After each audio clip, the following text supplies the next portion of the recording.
What's going on, my fellow A-plusers? Welcome back once again to our brand new episode of A+ More Phenomenal, your stop for your Power Rangers, Super Sentai, Kamen Rider, Ultraman now, news and reviews right here over on our YouTube page, A+ More Phenomenal. Thank you guys so much for certainly joining us. Going live on YouTube today as well as Facebook, and a bit of an impromptu episode, guys. I know it's been, 2 weeks, really, since we've had the opportunity to do an A+ More Phenomenal episode, but I couldn't leave you guys without an episode to some capacity. I missed you guys, and I wanted to go ahead and certainly reach out to you guys, talk with you guys also in regards to some of the topics that we have for you guys this past week that we didn't get a chance to highlight on Saturday.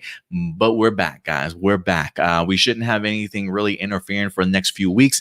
So you get your episode today, and then we'll definitely be back on Saturday live at noon Central Time for you guys today as well, to go ahead and talk about any other news that certainly might drop throughout this week. So been a relatively busy couple of weeks, honestly, here on my side of things. I might have an announcement for you guys this upcoming Saturday. We'll certainly see how things kind of play itself out. But I'm honestly just thrilled to certainly be back here and talking with you guys once again. Not exactly sure how many people we're going to have. I mean, the fact that we don't normally drop these on Monday evenings, so who knows what everybody's certainly doing out there. But as we have some stragglers that wind up joining us, always remember, certainly make them feel welcome and a part of the crew as they wind up joining us, even if they are a little bit late to the party here. Quick shout outs as always to certainly come through. We got Power Rangers Legacy in the house. What's up? It's morphin' time as always. We got Koala in the house as well. Dino AJ certainly coming through. Dino Fury victory. That's how I always feel like they say it in Dino Fury. Who else we got? We got Adam Perea in the house here. Shadow Nova Production certainly coming through, and of course Tony Robinson as well, guys. Thank you very much. What's good? I will tell you what's good, Tony. I started doing reviews for Ultraman Trigger this week. That's right. If you guys aren't aware, Ultraman Trigger is in fact simulcasting not only in Japan, but also here in the States every Friday evening, I believe around 7:30 p.m. Central Time or so. We did go ahead and do our very first Ultraman Trigger as of yesterday. Our weekend was pretty busy. I had planned on dropping it on Saturday, but with everything that was going on, I wind up dropping it on Sunday. It's an Ultraman. So if you guys are thinking about dabbling in the series yourself, wanting to give it a shot, you have that ability also. You can go ahead and check it out over on their, I think it's the Subaraya official YouTube page, or maybe I think it might be Ultraman's official YouTube page. It is in Japanese, but they do subtitle it in English for you, so you can certainly watch along if you guys want to go ahead and give it a chance. But yeah, we're going to be doing Ultraman Trigger reviews, so if you are looking for a home for your Ultraman reviews, go ahead and feel free to subscribe, guys. We definitely would love for you to join us on that journey. Who else we got in here? We got Byron in the house. What's going on, Byron? AJ says, feels like ages since we last came on A+ More Phenomenal. Feels weird. Yeah, it definitely does feel weird to me too. The idea of talking to you guys on a Monday night with some news and some things to certainly get through, it feels a little bit weird. He says, how's the new office? It's the same color. Yeah, there's a reason why I haven't painted it as of yet. Again, I will have an announcement for you guys this weekend, but there's a particular reason, and hopefully I'll be able to shed some light on that for you guys later on this week. But we'll definitely go ahead and see. But trust me when I say changes are definitely still planning on coming this way, guys. But anyway, let's go ahead and get into some topics for you guys today. In general, I think we've got about maybe 5 topics. We might try and tackle some of your guys' live viewer questions. Not sure how long we're going to go on for, but we're going to have a good time. So even though it is Monday, hopefully this will erase any case of the Mondays that you guys certainly may have. But let's go ahead and dive into our very first topic. This one actually comes in regards to us from Dino Fury, because it looks as though some of our cast members, even though they have officially wrapped, clearly some of them are doing ADR work as post-production for the last few episodes of Dino Fury. Certainly continues, if you will. But some of our actors are doing interviews, talking to other outlets and things like that, giving us some insight as to who they are, their experiences being a part of Power Rangers. And one of those actors that went ahead and stepped up and did an interview this week was, in fact, Hunter Deno herself, guys. That's right. She went on to, I think it was courageousnerd.com is the website. Never heard of the website itself, but hey, if you're able to score an interview, big ups to you for sure. Major props for sure for being able to score that interview. But let me go ahead and pull this up for you guys. If in case you guys haven't had the opportunity to check it out, we will go ahead and highlight it for you. Again, this is courageousnerd.com. I wind up having this interview. So let's go ahead and pull this up. I'm not going to go through the whole entire interview because I would rather you guys go ahead and support the website. Check it out for yourself. Do a little bit of reading if you want to. But it says Hunter Deno on becoming Pink Ranger in Power Rangers Dino Fury exclusive interview. We'll just go over a couple things that kind of jumped out at me during this interview here. So let's see here. They do ask, that Dino Fury is the latest in the long line of Power Rangers adaptions. How familiar were you with the prior series, and was it daunting to become a part of a well-established legacy? And she says, I definitely watched them growing up. I don't think I was a fan that watched it every time it came out. I definitely knew what it was, and I definitely ran around the neighborhood playing Power Rangers. I feel like that's a rite of passage as a child. It's quite strange. It still hasn't hit me that I'm part of a huge legacy that is known worldwide, especially to be the Pink Ranger is quite iconic. I never have problems with people that have come into the Power Ranger franchise as an actor that maybe not necessarily fully on board with Power Rangers, or have watched or like follow it like we certainly have in the fandom from time to time. But I definitely relate to the idea that, like, for me, I grew up with Mighty Morphin at least all the way up into In Space before I eventually kind of fell off and found my way back to Power Rangers. So I get that idea of not necessarily fully dabbling in it for your entire life. But similar to her, the idea that it does feel like a rite of passage. Like, while she certainly was running around the neighborhood pretending to be a Power Ranger, me and my friends were running around the schoolyard pretending to be Power Rangers. Like, I think one of my friends, Eric, he used to actually make like paper morphers. And at lunchtime, me and my friends would literally run out to the playground and use these paper morphers that he wind up creating and everything. I mean, it looked fantastic the way he wind up putting together. But I definitely understand where Hunter Deno is certainly coming from. But I kind of like the idea of fresh eyes on the franchise kind of coming in. I necessarily don't think that you need to be a full-fledged Power Ranger nerd like myself in order to really do a fantastic job when it comes to Power Rangers. So I definitely understand the idea of dabbling in it a little bit, especially as a kid. Let's see here. What other things? It says, on the show, your character Amelia is a journalist with a paranormal obsession. How similar or different is Amelia compared to other characters you've played? She says, I don't think I've played an actor that has been that in-depth yet. This is quite my first full-on character to actually dive into. It's a little different to compare them, but I don't think I've had a chance. I had a character so driven as Amelia is. She's so strong-headed, and when she puts her mind to something, she's definitely goes for it. So I do love the fact of just that little bit of an insight for Hunter Deno. Talking about just her, I guess you could say maybe lack of experience. Like, even though you look at her, her sizzle reel and things like that, I feel like some of the moments that I've seen are maybe projects that she's kind of put together on the side, if you will, maybe short film projects, commercials for sure. I think she even mentions that here in this particular article. I kind of wish that the question would have been a little bit more along the lines of, even though, your character Amelia is a journalist with a paranormal obsession, I would like to know personally, like, where Hunter Deno fits in that. Like, does she relate to Amelia in that paranormal sort of superstitious aspect instead of trying to compare it to her other characters? So that's probably how I probably would have worded that particular question. But it is at least a little bit of an insight to see that for Hunter Deno, this is one of the biggest characters that she certainly has had to play. The opportunity now to be able to like flesh out the character, have some great background to her. Also, I think if you ask me, the fact that to have Power Rangers be your very first big break, if you will, And if things continue to go the way that they're going, especially with this Void Knight storyline, if Amelia's parents do end up maybe being Void Knight, can you imagine your very first gig being the Pink Ranger and having this massive storyline that's sort of surrounding you, if you will? I gotta think this is an amazing experience for Hunter Deno, even if this is her first big acting gig like that for a character, at least with that much depth. So good luck to her, man, in her future when any other projects that she's certainly going to be experiencing. They also asked her, in your opinion, what makes Dino Fury stand out from other Power Ranger shows? And she says, I can't really say too much, but I do want to say that we are the season of firsts, which they're definitely not lying.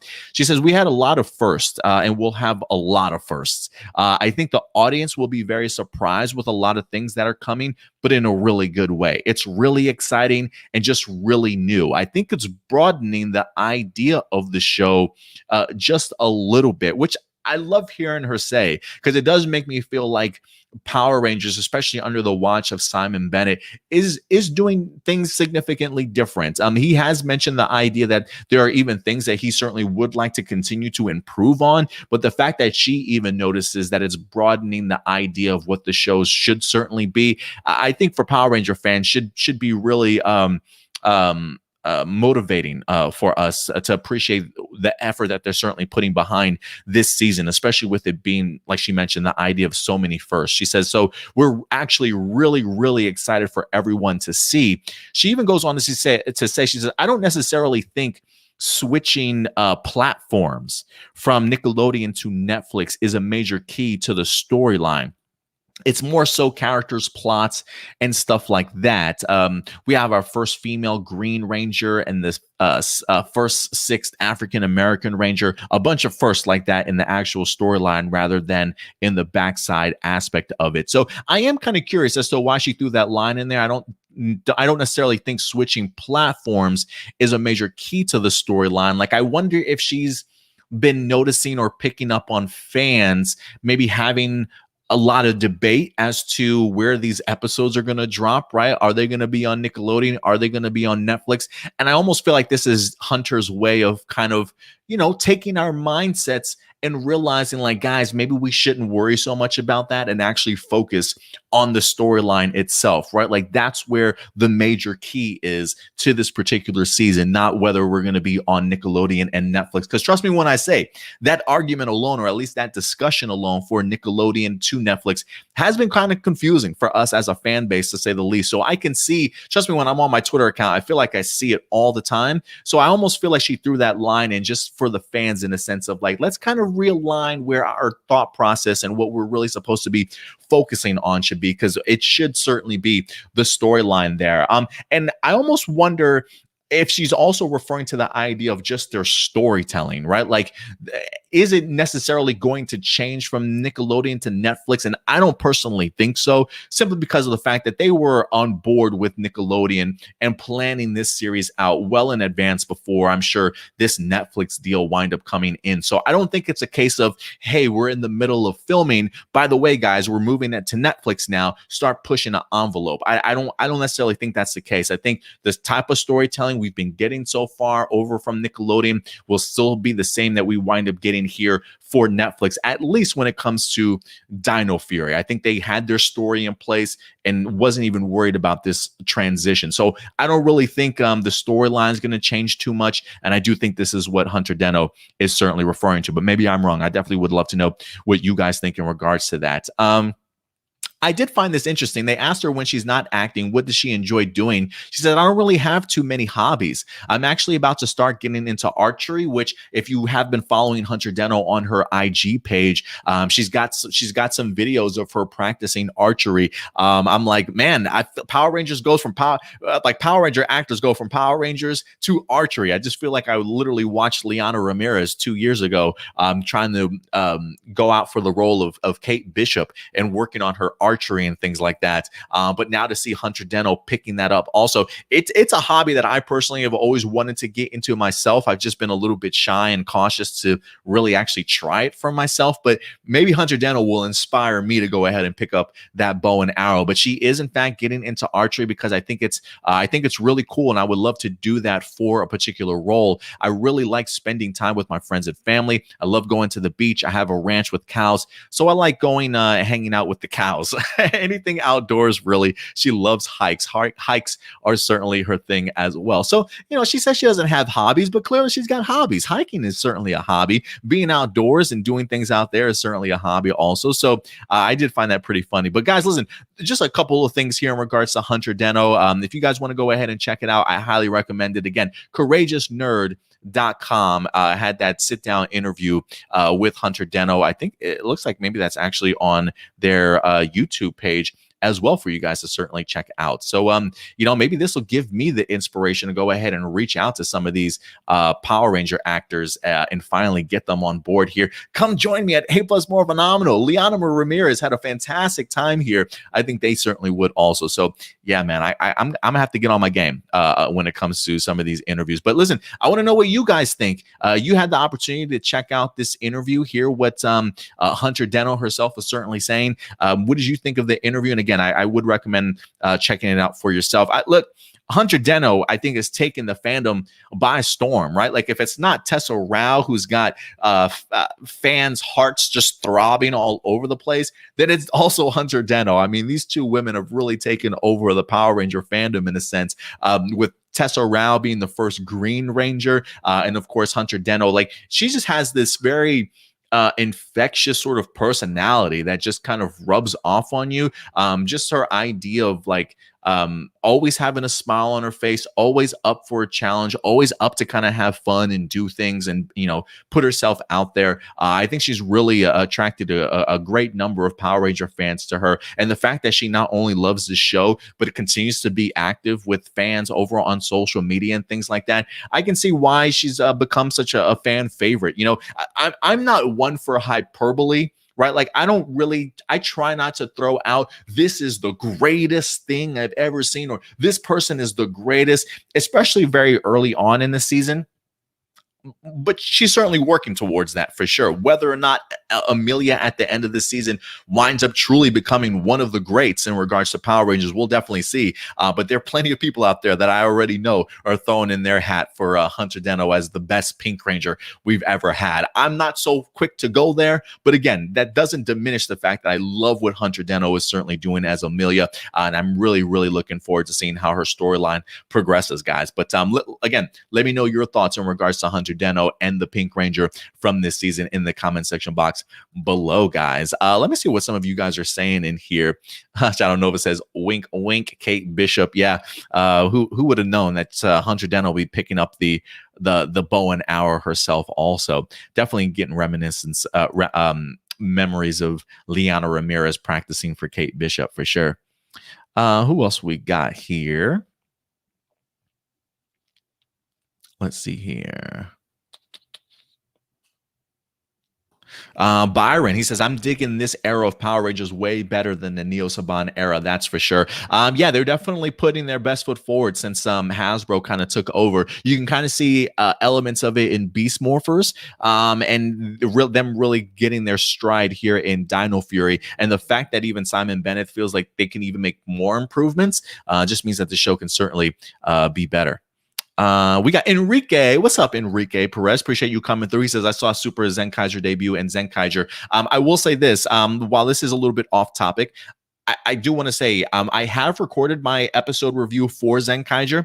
My microphone, though, was giving me problems. I literally had to find a brand new wire to utilize before we went live on this to get this microphone working again, because I had to use my webcam microphone. So if the audio sounds a little bit odd or a little bit different for the Zenkaiger review, that's certainly why. So just to give you guys a heads up. Johnny Marrero's in the house. What's up, Johnny? Good to see you, my friend. Adam Perea, in regards to the interview, says, so cool that Hunter and the Dino cast overall are doing interviews for the show. I don't think past actors did this much as of recent. I feel like maybe when Beast Morphers first started. I feel like the first season and then in between that hiatus of the show is really when they kind of put their foot on the pedal and start doing a lot of promotion for the show and interviews and things like that. I definitely feel like I don't know. I feel like it's probably been about even so far when it comes to Beast Morphers and Dino Fury in regards to doing interviews, but I wouldn't be surprised if we do get more interviews from the rest of the Dino Fury cast at some particular point in time.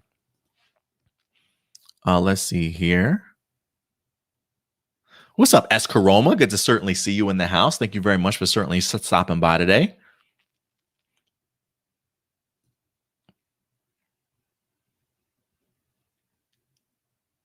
We got Doomsday in the house too. Thank you very much, Doomsday.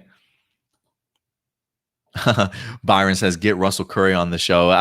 Yeah, I've spoken to him on Twitter at least, just based off of like some tweets and replies to his stuff. Haven't reached out to him personally, but we'll definitely see.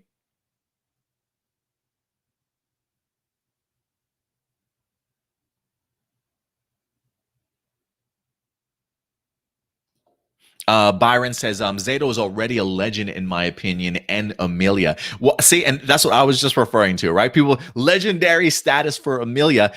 I mean, I guess my question I'd have to ask is, what is it about Amelia that you already feel is legendary status? Like what puts her up there as legendary status? Like, take Hunter Deno out of it, right? Like, not Hunter Deno personally, not what she does social media wise, but if you look at Amelia's character as a whole, I'm kind of curious as to what she's done so far to hit that legendary status or be the best Pink Ranger for some people. Because I know some people are out there. I haven't quite seen it yet, despite the fact that I love what she's doing on the show, but I'm not quite there yet. Again, not to take anything away from Amelia. She's doing great work in here for sure as Hunter. But yeah, I'm kind of curious. Let me see here. We got Daniel. What's up, Daniel? Coming through. Says, I wouldn't be surprised if Hunter gets cast in the MCU as Felicia Hardy, aka the Black Cat. Look at that forward-thinking casting, man. I love it. I love it, Daniel.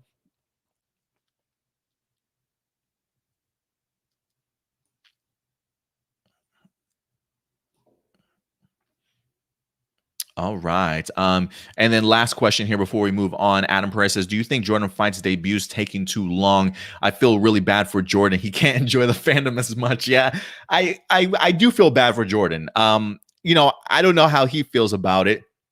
He's just, I got to tell you, this probably tests his patience for sure. Do I think the debut's taking too long? No, I don't. I said for a while, for me personally, I would hold off on the return of Jordan Fight until we come back from the hiatus. And I felt that way until we wind up actually getting the announcement that Netflix was going to go ahead and drop episodes 9 through 11. And I immediately thought to myself, oh, this is probably perfect timing then to go ahead and have him be, debuted in episodes 9 through 11. And that didn't happen. And I know some people were probably upset. It didn't upset me so much. For me, it just continued to solidify the idea that, they're taking their time with things. They're not trying to blow their load a little bit too early, give us a ton of stuff right off the bat. Make the fans work for it. Make the fans have to come back to watch the show before just giving them everything within the first 10 episodes of the season. You know what I mean? So I appreciate this. I appreciate it. For me, this is much forward thinking, well planning out of how you want the series to certainly go. So I think I don't want to say the longer the wait, the better.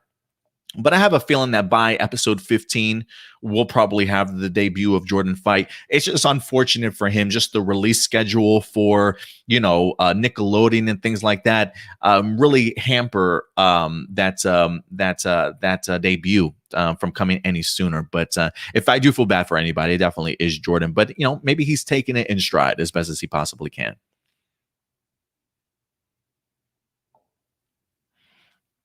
And just to follow up with Amelia before we move on to the next, talking about, since we just talked about Hunter Deno, Byron says Amelia's character for me is an awesome one, because she's different compared to past Pink Rangers, especially when we had Maya or Mia, Emma, and Sarah. Shake my head. Amelia and Shelby are my favorite last in recent years. I definitely would agree. Like if out of the very recent Neo Saban and Hasbro era stuff, I would agree with you, Byron. Amelia and Shelby are clearly my favorite. Clearly my favorites. All right, guys. And with that out of the way, we will go ahead and transition over to our next topic. We will stay in the realm of Power Rangers, but we will transition a little bit over to our Boom Studios side of things. And guys, first and foremost, before I even get into this issue 9 preview for you guys today, I got to apologize. I have not been keeping up with Power Ranger comics over the past month or so. I still have Power Rangers issue like I believe 7, I got like episode issues 7 and 8 to still read from Power Rangers. I got the last episode of Mighty Morphin to still read, and I've got the Power Ranger Unlimited one shot with the Phantom Ranger to still read for you guys. So sometime this week or next week, I'm really gonna have to just drop a massive sort of video in regards to Boom Studios comics as we play catch up. I feel terrible for my Patreon supporters that get the early access to these comic books. I've just had so much on my plate. I've not been able to go ahead and get into reading them. But I'm really excited, especially based off of how the Power Ranger Unlimited with Ecliptor and why am I just completely Astronema? The fact that that really kind of played into the storyline for the Power Ranger issue at that time. I'm pretty sure the Phantom Ranger story here in the Power Ranger Unlimited is probably playing a role in what we've been getting over the past couple of issues from Power Ranger. So regardless, I need to catch up, and I am certainly eager to. But today, guys, Power Rangers issue number 9 has a preview for us to certainly look forward to. I love this cover. Absolutely love this cover. Just seeing Jason here along with Lord Draken, looks like he's literally about to just drop this man off of a safe haven building, or maybe whatever their base is over there in Safe Haven. But I love this photo, to say the least. But let me go ahead and pull up some of the preview pages for you guys, so you can certainly go ahead and check them out for yourself, while I go ahead and go over to rangercommand.com, as they've got our first look at Power Rangers number 9 from Boom Studios. It says, discover the dangerous confrontation with Draken in the era of unlimited power this July. So let's see here. Where's the synopsis? Here we go.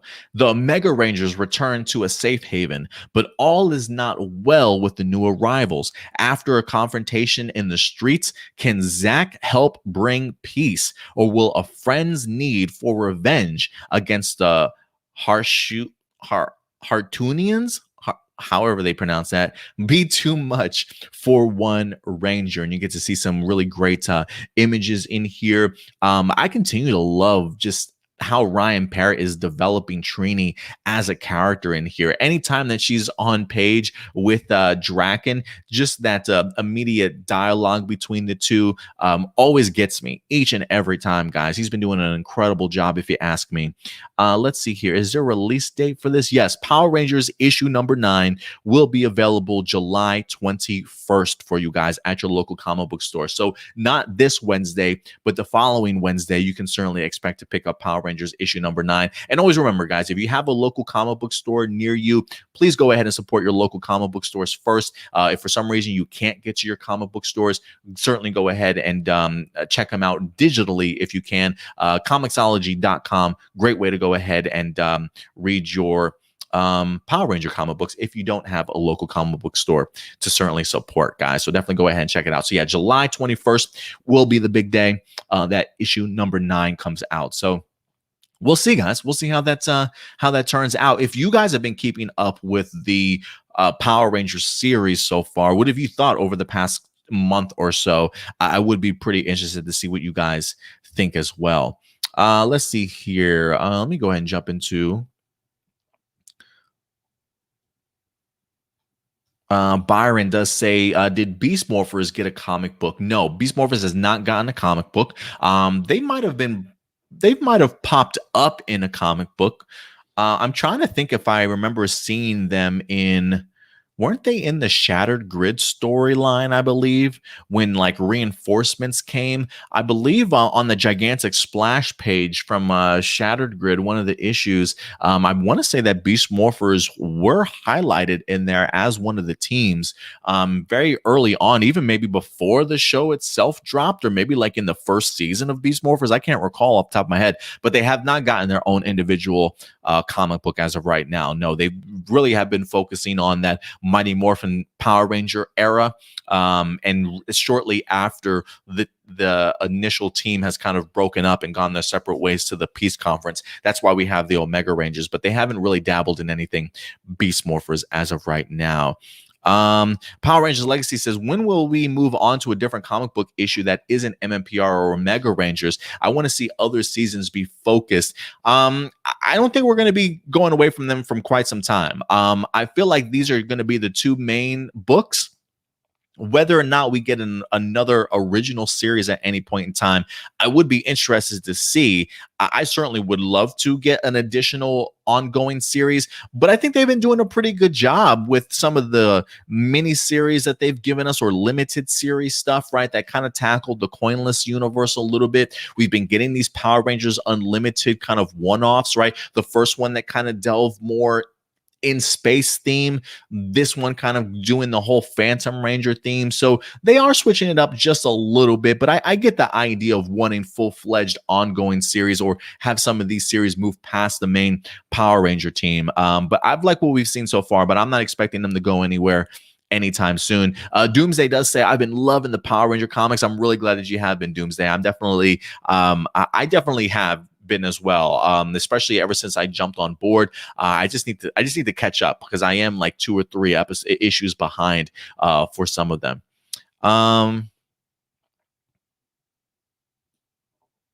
Enrique, he says, in the comics, Jason is going to defeat Lord Draken. We'll definitely see. I feel very much like, not that Lord Draken has been getting into the mind of Jason, but I have been finding it very interesting, the chances and the decision making that Jason is certainly taking, being very much more of the outlaw, taking bigger chances and risks, even bringing up the question as to, what does it mean to be a good guy these days, right? Or as Power Rangers, are we gonna start kind of blurring the lines a little bit? Is there more gray area than they certainly used to view it as good versus evil sort of thing? And I'm sure when you do hang around with somebody like Draken, and he goes off on his tangents or his monologues and things like that, I'm sure those thought processes can start kind of sinking into somebody's head, whether that's Trini, whether that's Jason, to kind of be around there the majority of the time and have to deal with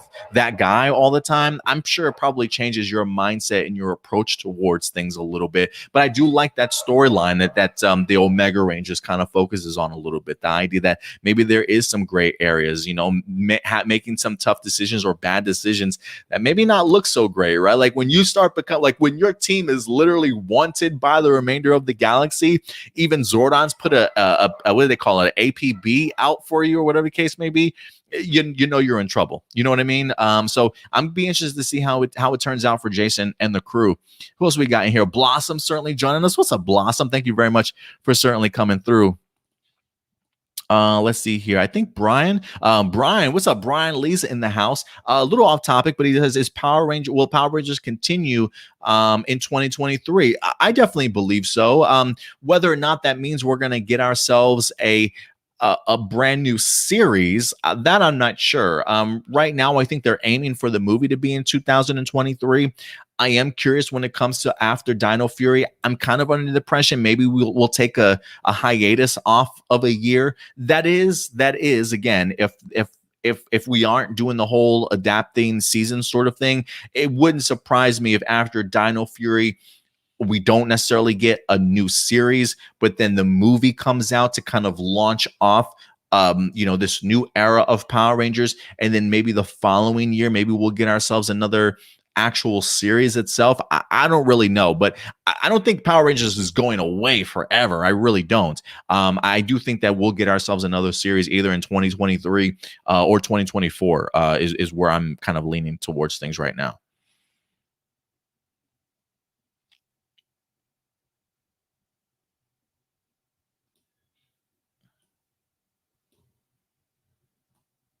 What's up, Datilla? Thank you very much for certainly coming through. Brian says, "How would you feel if Lord Draken was adapted into the actual show?" I would be completely on board with it. I honestly would. You know, whether or not you bring back somebody like a JDF, I'm not quite sure. But listen, if people, you know, I know that there are some people out there that are tired of JDF and tired of him popping up in anywhere. But would you really be disappointed if Hasbro decided to take the leap and actually do a Lord Draken storyline, and then at the end of Dino Fury, Homeboy just pops up to be like the main villain of the show? You wouldn't have a nerdgasm. You wouldn't have to change your shorts afterwards. I think all of us in the fandom certainly would, because I think that would be bold. I think that would be different. The idea of taking a character from the comic books, making them into real life, and really kind of seeing what kind of mayhem you can kind of cause in the fandom. I would be on board with it. I would be on board with it. You know, maybe it's a case of maybe it's too late for that, right? Like maybe Kyle Higgins and them should have maybe pulled the trigger, or they, you know, should have pulled the trigger a couple of years ago. Like I felt like the Dimensions in Danger episode crossover event that we got was like the perfect opportunity to introduce Lord Draken. Instead, we got like a bootleg Draken villain that's kind of trying to do the same thing. You know what I mean? So I think there was a time, whether or not it's past, who knows, but Lord Draken would be interesting in live action in some way or another. Ooh, Byron, I love this. He said, "I would love a comic book about Zato and Void Knight one day. That would be interesting, especially if they do have themselves a connection in any way or another. Who knows? Give me a yeah, I'll take a one-shot issue of that, a Power Rangers Unlimited. Yeah, I would definitely take that."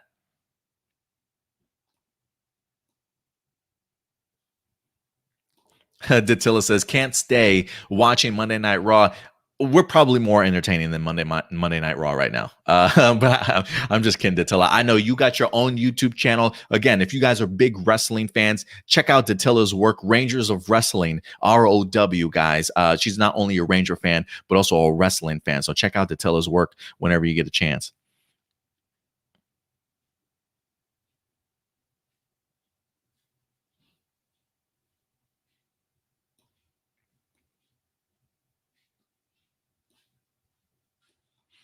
All right. Let's see here. And quick shout out to DHR2 Productions. What's up, DHR? Appreciate you coming through.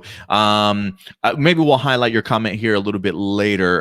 Before I will come back to your comments for sure. I want to kind of keep on track with maybe some of the topics that we're talking about real quick. You know what? Fuck it. Fuck it. This is my show. It's Monday. We can do whatever we want around here. You know what I mean? DHR says, "I'm worried about the future of Power Rangers, but when it comes to the movies, do not add any time traveling plot in the MMPR reboot, because that will kill it for me." We'll see what happens. Again, they do have themselves a new writer associated with the Power Ranger movie. Since we got that sort of initial concept idea, whether or not they continue to run with that concept idea or not, we'll definitely have to see.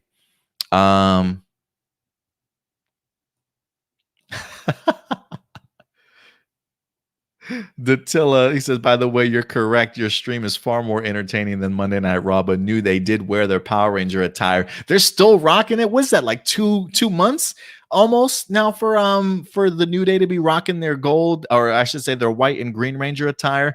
I do love it. I love it. I love it. All right, guys. The next topic that we're going to go ahead and talk about real quick, we will go ahead and transition over to our next topic. This will be a little bit more in the rounds of Tokusatsu. But again, I'll definitely dabble in your guys' comments after each article. And of course, we got your live viewer questions towards the end of the episode. But the next topic I definitely want to talk about, we have to talk about Ultraman Trigger, guys. Again, if you have not had the opportunity to check out Ultraman Trigger, please do. It is on their Ultraman official YouTube page. Again, they're simulcasting it not only in Japan, but also here in the States when it airs on Friday evenings. So you get it in Japanese, but with English subtitles, guys. And we did do a review. So if you want to go ahead and check out a review, this is the thumbnail for it if you want to find it over on our YouTube page. But that's not why we're here, guys. The reason why we're here is because holy crap. You want to talk about coming out of the gate swinging, making an impression with your very first episode. Ultraman Trigger, ladies and gentlemen, on YouTube crossed 1 million views. 1 million views. I don't know if Ultraman Z did that with its first episode or not. While I know when it comes to Ultraman, it's been around for like half a century. Okay, no joke, more than that, a half a century plus. So there is an Ultraman fan base out there, for sure. So people will, in fact, tune in. I guess I just didn't expect 1 million views. And I don't know if Subaraya Productions, if the production company expected 1 million views at all whatsoever. But I will say this. This is how you attract eyes to your product, okay? If you're in the process of trying to expand your reach with some of the content that you certainly have, simulcasting has been incredible. I feel like I think it's such a brilliant and smart decision for them to do. It's I think, do they do it for Kamen Rider? I don't know if they did it for Kamen Rider 01 or not, but if Toei's not taking advantage of this, please do so, because I feel like Subaraya just literally gave them a blueprint as to how not only do you attack your fan base where you're at back at home, but the idea of allowing people in other countries to be able to enjoy your content like everybody else gets the opportunity to. I never understood the idea of wanting to keep us fans. Like when we get fan subs and stuff, Toei's pissed off about that stuff and they try and take their stuff down. Well, you know how you stop that from happening? Hello, Ultraman. Subaraya Productions just gave you an incredible blueprint to bring attention your way. And you know what? You can monetize these videos, Toei, if you wanted to. So the fact that Ultraman Trigger brought in 1 million views, I don't know if anybody expected that. I didn't. Again, this is my first time tackling the series itself. So maybe this is the norm. I don't think that it is, especially if people are celebrating the fact that it crossed 1 million. But remember, this thing just dropped on Friday. And I think, if I'm not mistaken, by the time, like by Saturday evening, or maybe even Sunday, it might have already crossed 1 million. So in 3 days, you got all those eyes on your content. So yeah, man, I think this is an incredible blueprint. Whether or not that means this series is going to be fantastic, who knows? I enjoyed the first episode for certainly what it was. A little bit confusing for myself, for somebody that's not a part of the Ultraman franchise. But the concept is there. The villains are there. The characters are there. The main character in Kengo, I'm a big fan of. The fighting, the special effects, the action, incredible stuff. While I know it is a form of tokusatsu, it's so much different watching somebody in a humanoid form as a giant sort of fighting in these set pieces. It's something that it just adds a completely different concept to me because of the fact that there's so much more athleticism, maneuverability allowed, sort of thing, right? When you look at Zords from Super Sentai, they're pretty clunky and they can only move in certain directions and stuff. And, and not to take anything away from Super Sentai, I'm just saying there's a clear difference in regards to how the action hits you when it comes to Ultraman. So I thought it was a solid first episode, one that I definitely winds up bringing me back for the second one. But I just think Subaraya has a fantastic way of just understanding that our franchise is gigantic. And that, yes, while all of our stuff is made here in Japan, we do understand the fact that we have a fan base worldwide. How can we send our brand new products to those worldwide? Simulcasting on YouTube, guys. And again, I'm hoping Toei is paying attention, because they're clearly not doing this for Super Sentai. And I don't remember if they're doing this. I doubt that they're doing this for Kamen Rider. Maybe they did. Maybe did they have like a first episode? Did they do that for 01? I'm not quite sure. If they did that for 01, maybe like the first episode or something, let me know. But for Toei to be the type of company that just like copyright strike anytime you do something Super Sentai or Kamen Rider related, it feels like the idea that they hate fan subs. Well, you know what? control that. Subaraya's controlling that. Did I have to find a fan sub for Ultraman Trigger episode 1? No, because they provided it for me. It's come on, guys. Toei, let's go. Let's go. Let's get with modern times these days. You're missing out on 1 million views on your content because trust me when I say Subaraya, they definitely monetized the shit out of this video. There was like maybe 3 commercial breaks, ads popping up in the middle. So they're definitely benefiting from the 1 million views that came their way. And I think they're definitely going to go ahead and continue to do so. But listen, guys, if you've had the opportunity to check out Ultraman Trigger, I would love to know what you guys think. If you've seen Toei do this same thing, like I know that like Toei has like contracts, and I don't know if it's contracts or not, but I see them post stuff on like Tokusatsu, what is it? Tokushoutsu, I think it is. Was it Shout Factory stuff also? Like that's completely different than simulcasting on YouTube and providing English subs for it. So I just think Toei's really behind the 8 ball here, and Ultraman and Subaraya are really taking full advantage of this. And I really hope that they continue to be smart about how they grow their franchise here in Ultraman, because this was a fantastic decision on their part. And congratulations to all of them for crossing 1 million views in like in like 3 days tops. That's just some impressive shit if you ask me. Especially, and I just think not only just the idea of because I'm sure all those views did not just come in Japan, okay? So the fan base certainly is all over the world, and I think this is just a great way of giving the fans what they want, and not being so tight ass about it like some other companies out there. So good on you, Subaraya Productions. Good on you, man. I was really pleased with that. All right, guys. But yeah, I definitely want to know your guys' thoughts if you get the opportunity to, in regards to what you thought about Ultraman, or if it's something that you even want to dabble in yourself. I would be kind of curious. Let's see here. Daniel, he says, I need an Ultraman versus Godzilla movie. Now that will be awesome. Yeah, I got to agree with you, Daniel. I got to agree with you. I think that would be phenomenal to certainly watch.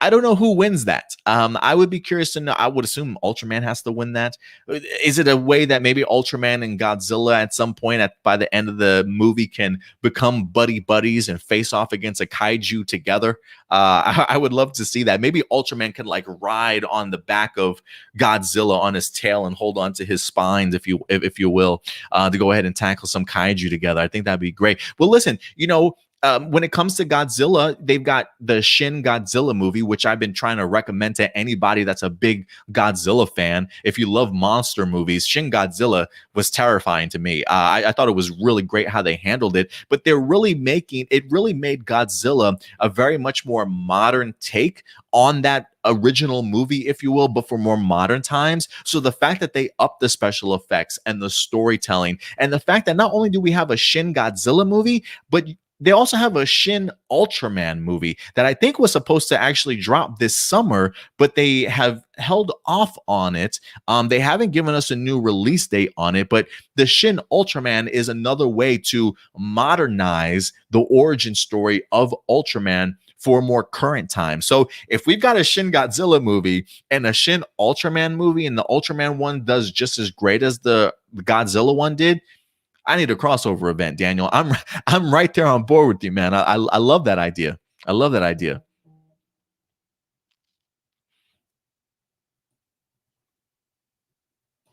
Enrique, he says, Trigger is amazingly good for the Ultraman 55th anniversary. Yeah, I think for me, the only issue that I had with it, and it's not really an issue, it's more or less just my not fully understanding the Ultraman timeline, or just 55 years worth of Ultraman. Clearly, when it comes to Ultraman Trigger, it is, they say, a more modern iteration of a previous series that they had in Ultraman Tiga, Tiga. And so when I'm watching this, there seems to be references to that past season. So I don't necessarily know if some people have told me I don't necessarily have had to have watched it that past season, but having watched it definitely does help me with some of the references that there certainly might be. And the Ultraman timeline is kind of weird that like they take place, like each series takes place in its own universe or galaxy or dimension or something like that. There may be some time traveling or Ultramans from other dimensions dropping in from time to time or other galaxies, if I'm not mistaken. So it definitely seems 55 years has brought forth a huge timeline and history and mythology behind it that I'm not fully aware of yet. But for 55th anniversary, it looked great to me. It looked great to me. So I had fun with the first episode, and I am eager to see what the rest of the series is definitely going to be looking like. So if anything, we will be continuing our reviews for Ultraman Trigger. The only thing I'm trying to debate on right now is just when we drop the episodes.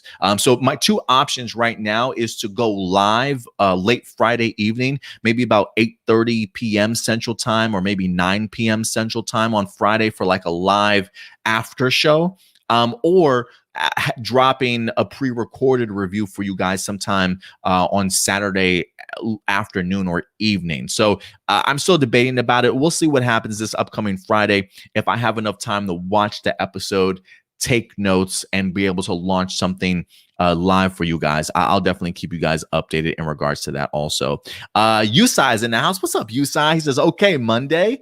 What's good, Adam? Glad I stumbled across this. Also, Ultraman is not taking Godzilla. That monster has tanked black holes. Yeah, absolutely. I'm glad somebody answered that question. Who do you guys have, Ultraman or Godzilla? But yeah, absolutely love it. Thank you, Yusai. Let's see here.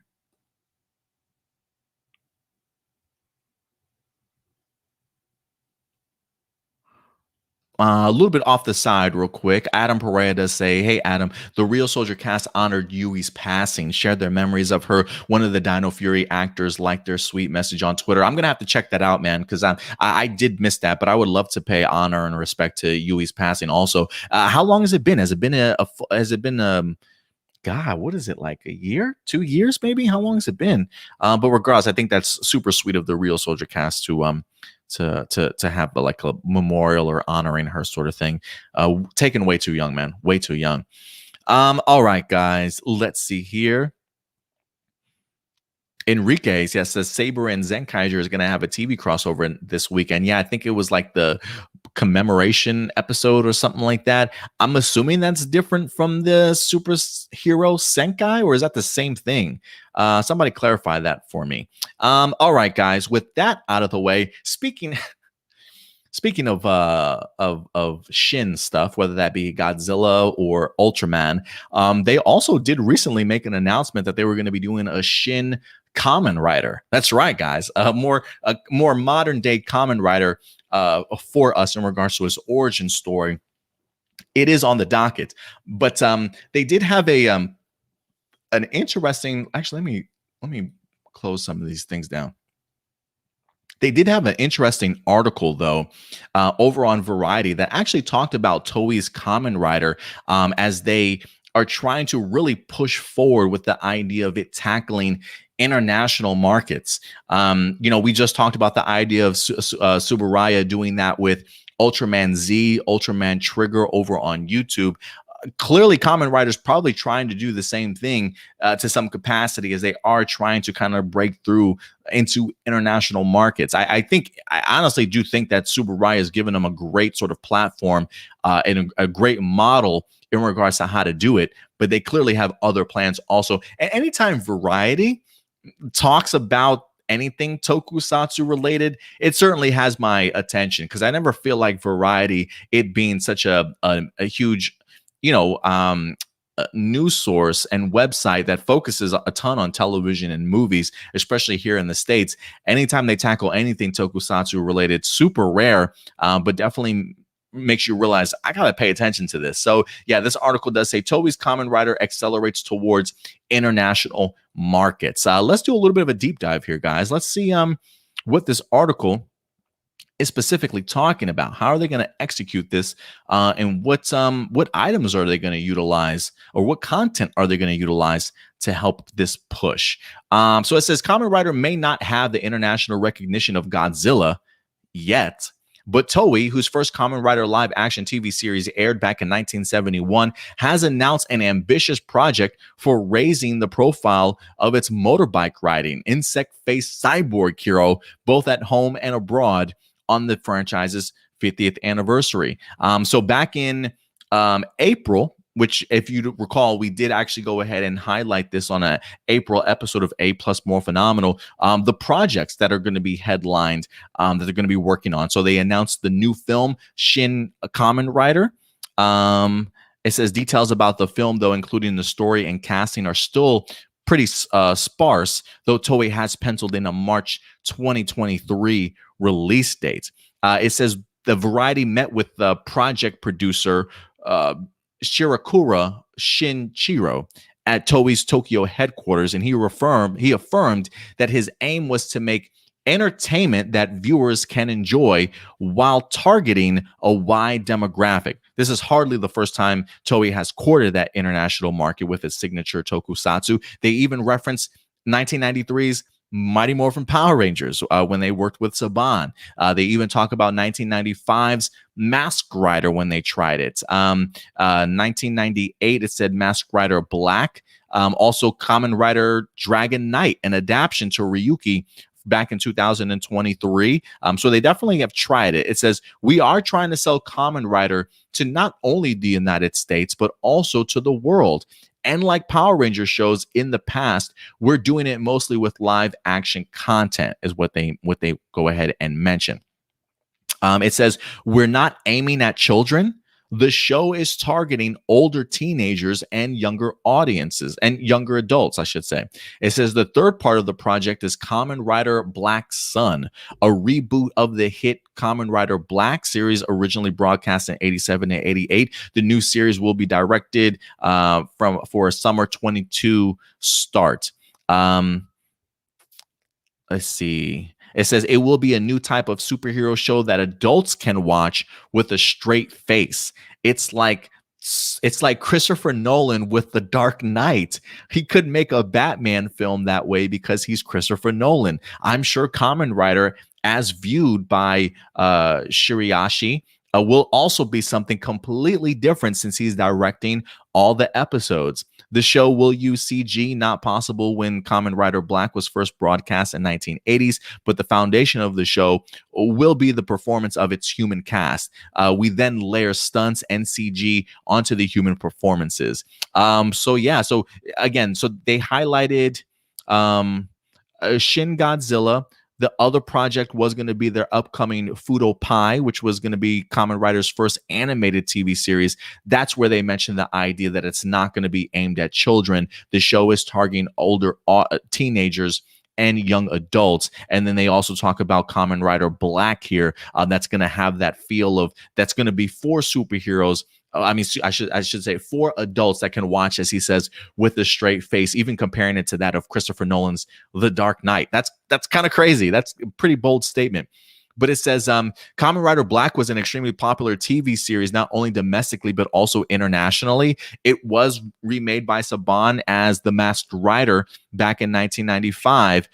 It says, but unfortunately, it got bad reviews and was now, and he says now, we're gonna get our payback, is what he says with a smile. So yeah, man, they got some big things happening right now. And he says, we want Kamen Rider to be better known by people all over the world using any means necessary. It says Batman better move over or another motor powered hero will be coming to a screen near you. So yeah, man.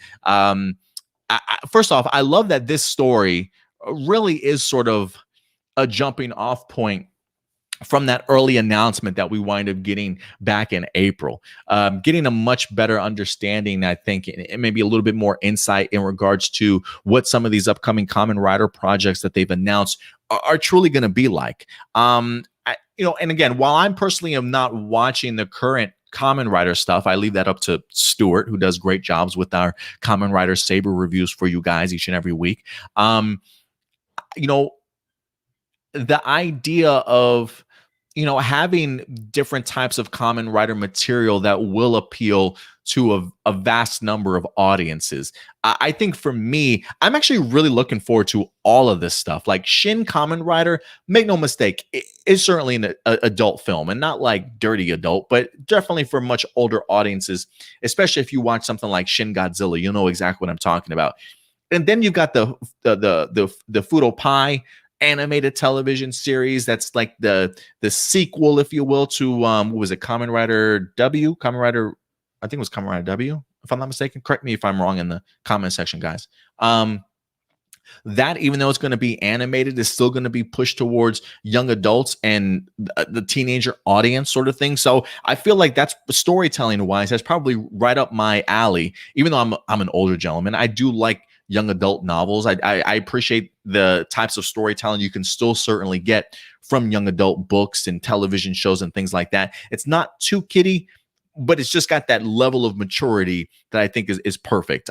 So you got that as its second project, and then of course Kamen Rider Black, which the homeboy is comparing it to possibly like Christopher Nolan's The Dark Knight, at least in regards to how the story is certainly going to be told, having somebody of that legendary director status to kind of take over a big character like Kamen Rider. So really appealing stuff to me. For somebody, again, that doesn't really follow the Kamen Rider series itself, these are three projects I myself am probably going to dabble in for sure. Definitely the Shin Godzilla and definitely the Kamen Rider Black. A part of me may want to go back and revisit Kamen Rider, was it V or W or whatever the case may be. I may want to go back and watch that for myself, just so that when we do get into Fudo Pi, which is I believe is a manga that they are adapting into an animated television series. So maybe if I do some going back into the past for Kamen Rider, maybe I'll tackle that also. But really compelling stuff here, guys. Really great sounding stuff coming from Kamen Rider, especially when we literally just said, when we talked about Ultraman getting 1 million views, like, Toei, you guys have got to do something. You guys got to do something. Whether or not that is simulcasting your stuff or just making brand new content that you can release elsewhere, I think would be great. But I will say this, like, I didn't see any plans in this article. Maybe I'll have to go back and reread it for myself. But I didn't really see anywhere in this plans as to how they're going to execute this, right? Like, I understand that you want to make this available to the international market, but when you say that, yes, while it's certainly not just the fans in the United States, is Shin Godzilla going to make its way to like limited screening here in the States? How am I going to be able to watch this stuff is what my big question is. I believe with the animated series, I believe that they might have already made a deal with Funimation to go ahead and broadcast the animated TV series. So we might be good there. But in regards to Kamen Rider Black and Shin Kamen Rider, if you want to appeal to international markets, it's got to be easily accessible to us. And I didn't necessarily see how they were going to pull the trigger on that. But we will definitely keep you guys updated as more information winds up coming out or as I wind up learning more stuff. But you hear these announcements. I mean, granted, we got these announcements back in April, but I am glad to see that the product productions guy has come out at least and given us a little bit more clarity into what we can expect. But if you guys are excited for what you guys certainly hear here or see here, definitely go ahead and let me know your thoughts in the comment section box below, guys. Let me see what you guys are saying.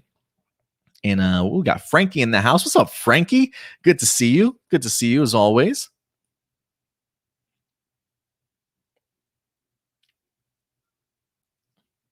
Let me see here. I'm trying to scroll back up. Okay, I think I'm back to where I left off at originally. Brian, he says, like Shin Kamen Rider movie 2023, I think will be a non-kid show. Well, that's gonna be a movie itself. Probably not kid friendly. But we'll see. Might be a little bit too scary. We'll see what happens. Jezzer's in the house. What's up, Jezzer? Good to see you. He says, yo, good to see you, man. Power Ranger Legacy says, does a little bit off topic, but are you glad that the person's cons or in-person cons are opening back up for Power Rangers? The actors no longer have to wear masks as much. I mean, it's not necessarily just opening up for Power Rangers. I mean, conventions in general are definitely starting to open up. We actually just got our credentials accepted over for Dallas Fan Expo. It's a convention out here in Dallas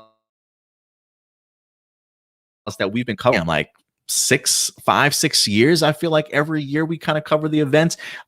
So we just got our application accepted. So we're going to be covering Fan Expo. I believe it's this upcoming September. So we're going to be recording panels for you guys, possibly interviews when we go out there, to go ahead and post up not only on A Plus More Phenomenal, but also A Plus Hero Reports.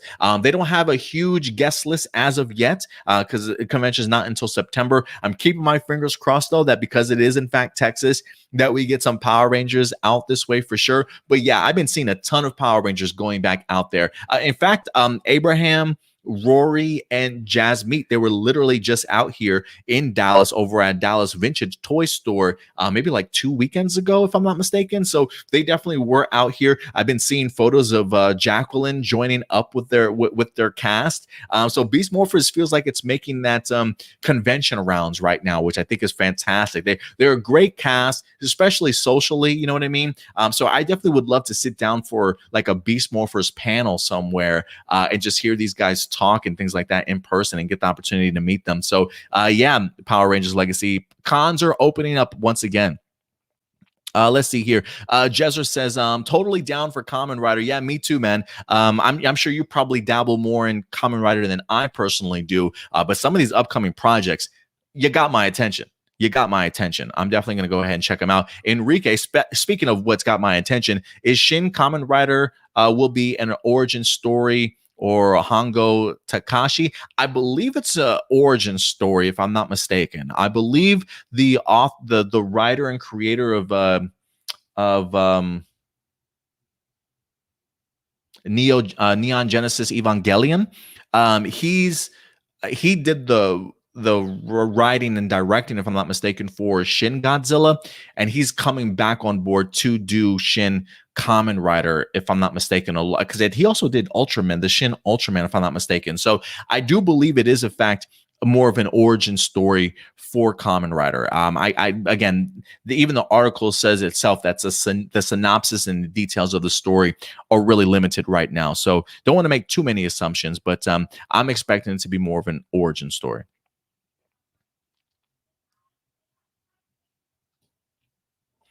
AJ says, I wonder if we'll get a mature Power Rangers series like this topic for Kamen Rider, maybe after Hasbro's Power Ranger movie, if successful. That's where I'm kind of leaning towards, AJ. You know, they have mentioned the idea that it'll be more adult-themed Power Rangers in regards to this reboot and reimagining of Power Rangers. So I'm expecting the Power Ranger movie itself to kind of launch off into a more mature Power Ranger series once it winds up launching.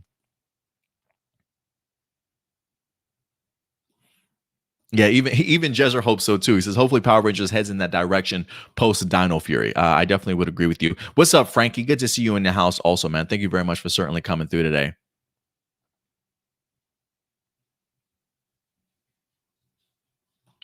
Yeah, Jezer, I think, brings up a good point. I will say this. I do agree with you to a certain extent, Jezer, for sure. Dino Fury is doing okay. I feel like we are in the honeymoon stage with it. It's still early to pass judgment. Yeah, and I think it definitely still feels like the honeymoon stage. I mean, I feel like that first half of the first season is always very much that honeymoon stage. Like I try and be mindful of when we talk about when we talk about Simon Bennett, right? Like, you know, I clearly give him praise for what he's been able to do in the first 11 episodes. And I've been really impressed with his work. But the one thing that I always continue to say is, for now, right? Like, there is still an entire season and a half to certainly go. I mean, if you guys recall, we came back from Beast Morpher season 1 into season 2. We weren't that impressed with the first half of season 2, if you guys recall. So is there an opportunity that this season could just go downhill or have some bumps and things like that? Absolutely.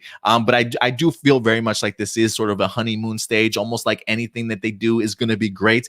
But the thing is, what they have done so far has been really good, has been fun. So while I definitely understand it certainly is the honeymoon stage, I'm kind of expecting this feeling to continue along the way, but still very much too early to pass judgment. It's kind of the same thing about when people like already categorize a certain character or a ranger as like the greatest or the best ever. Right now, like 11 episodes in, I'm like, guys, we're barely learning about these characters, right? Like the process of character development hasn't even fully hit yet for me to be it to be that early to pass judgment on somebody being the greatest. But listen, to each their own. If characters hit you a certain way and you feel like this is the best for me, I'm not here to yuck on your yum, as some people say. So if you think somebody's the best or the favorite, more power to you. For me, I'm just the type of person that likes to hold judgment until we get a little bit further into the season. Let's see here. Quick heads up for you guys. If you want to check out the Illuminati, they're hosting a Beast Morphers panel this weekend. We were just talking about that. Man, I would love to see. I definitely am waiting to see them in person, but I certainly might check that out, Jezer. Definitely might check that out. Let's see here.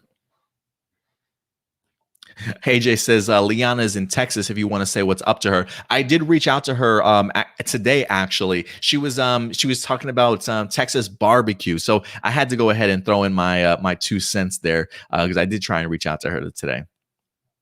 Let's see here. Trying to find some more Kamen Rider stuff here.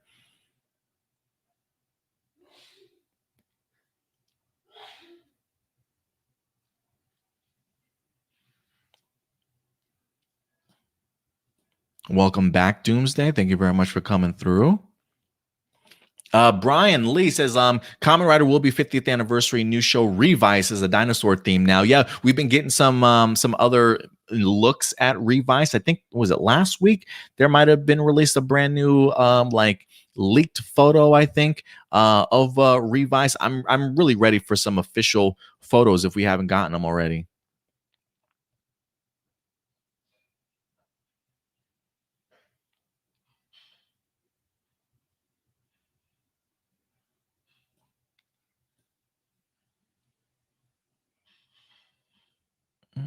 All right. I think that's going to do it for now. If anything, I will go ahead and move on to our next topic. How many more we got? We got one more topic for you guys to go through. And then I believe I have some live viewer questions that I might try and tackle for you guys today. Let's see here. So, the last topic that we're going to go ahead and get into is in regards to the upcoming Superhero Senki.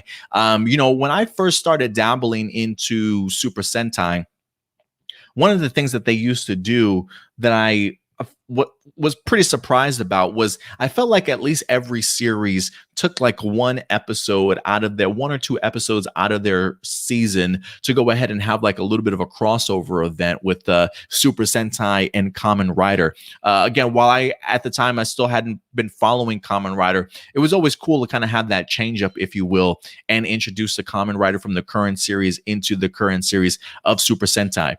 Unfortunately, it's actually been quite some time since they've done anything like that. Was it the superhero Tizen like movies that they used to have? Great spectacle stuff, man. I mean, if you're a sucker for like tokusatsu and costumes and armor and stuff, it was like a tokusatsu fan's nerd dream. It was unbelievable, some of the stuff that they used to do in those crossovers. But it's been a minute. So the fact that they are now officially going to be doing a superhero Senki where we got Super Sentai and Kamen Rider joining forces once again, I'm completely here for it, guys, as we get the opportunity to see Saber and Zenkaiser together. And then they even utilized the photo here to go ahead and highlight Revice on it as well. But according to this article, it seems as though we're going to get more Tokusatsu alumni set to go ahead and actually return for Superhero Senki. So let's go ahead and break down some of the new announcements in here in regards to the casting as to who's going to be a part of this event itself. So again, this is from tokusatsunetwork.com. Great source for your tokusatsu information. I use 3 sites. I use jefusion.com. I also use Toku Nation, and I also use tokusatsunetwork.com for most of my articles that we wind up pulling. So it says heroes from Kamen Rider Zai-O, Kamen Rider 01, Mashin Sentai Karamager, and Senkaiger confirmed to reprise their past tokusatsu roles in 2 trailers for the upcoming superhero Senkai movie. In 2 recently released trailers, it says 4 actors have been confirmed to reprise their previous roles in Kamen Rider and Sentai. So from Kamen Rider's Zio, I'm assuming it looks as though we've got I'm gonna butcher these fucking names. Sugo Tokiwa from Kamen Rider Zio, and then you've got Arudo from Kamen Rider 01's going to be there. From Karamager, we got Shiguru, who's going to be in here. That's awesome. I'm so glad Shiguru was going to be in here. And then we've got Shiaki Tani from who was Shinken Green from Shinkenger is going to be there also. So yeah, it looks like they have. I can't believe that they actually have. How long are these clips? Oh, okay, so they're not super long, but I think this one shows. Oh, this is the Zenkaiger focused episode or trailer, I should say. They also have Kamen Rider Saber focused trailer here also. Oop, I didn't mean to turn that on. Are there other ones? Oh, I thought there were. Oh, he did say 2 new ones. So yeah, you get to see Shinken Green, and they just highlighted Shiguru there also. So yeah, man, I'm here for it. And then they also made some comments and stuff. I won't read the comments from all the actors. If you guys want to go ahead and check it out again, this article is on tokusatsunetwork.com. But while, again, I'm not too familiar with the Kamen Rider actors, the fact that we're getting Shinken Green here and Karame Blue, I was such a big fan of Shiguru from Karamager, just his facial expressions, the fact that he's an actor in the show, his mindset, especially towards not only his performances, but how seriously he takes himself. Really great stuff when it comes to Shiguru in regards to just being a great character. But really great to see that some of these alumni are certainly going to be returning. It does say, in fact, a movie, and if I'm not mistaken, I believe next weekend, though, on television wise, I think there is a Saber and Zenkaiger crossover also. I'm assuming these are the 2 different things. Somebody clarify this for me. Let me know, because this says July 22nd, which isn't this weekend, but the following weekend. So it is scheduled to the movie set to go ahead and premiere in Japan in July 22nd. So is the crossover with Saber and Zenkaiger that's supposed to be dropping next week, is that a lead in to the superhero Senkai? Is that how this is supposed to certainly work? I'm kind of fascinated by this, because this is clearly a movie and not just an episode that's going to be dropping next week. So there clearly is a difference. But if you guys can clarify that for me, I would definitely appreciate it in the comment section box below. But regardless, I'm here for it, man. I'm here for the crossover event. It's going to be a little bit of nostalgia for myself, because I used to enjoy these crossover events years ago, but the fact that we're now back to it, clearly Toei's certainly listening, and maybe this new Reiwa era that we're certainly in has brought that enthusiasm back to certainly try it one more time. But yeah, guys, I want to know your levels of enthusiasm for superhero Senkai. I'm not sure exactly when we're going to get ourselves an English subtitle version of it, but once we do, we'll definitely go ahead and check it out. If anything, me and Stuart were just talking about it this week, that whether it be the episode crossover or the movie crossover, Stuart and I are going to have a crossover and bring the review for that episode to both of you guys, or to you guys from the both of us together. So it should certainly be a fun time, to say the least. But guys, listen, I want to know your thoughts in the live chat or the comment section box below.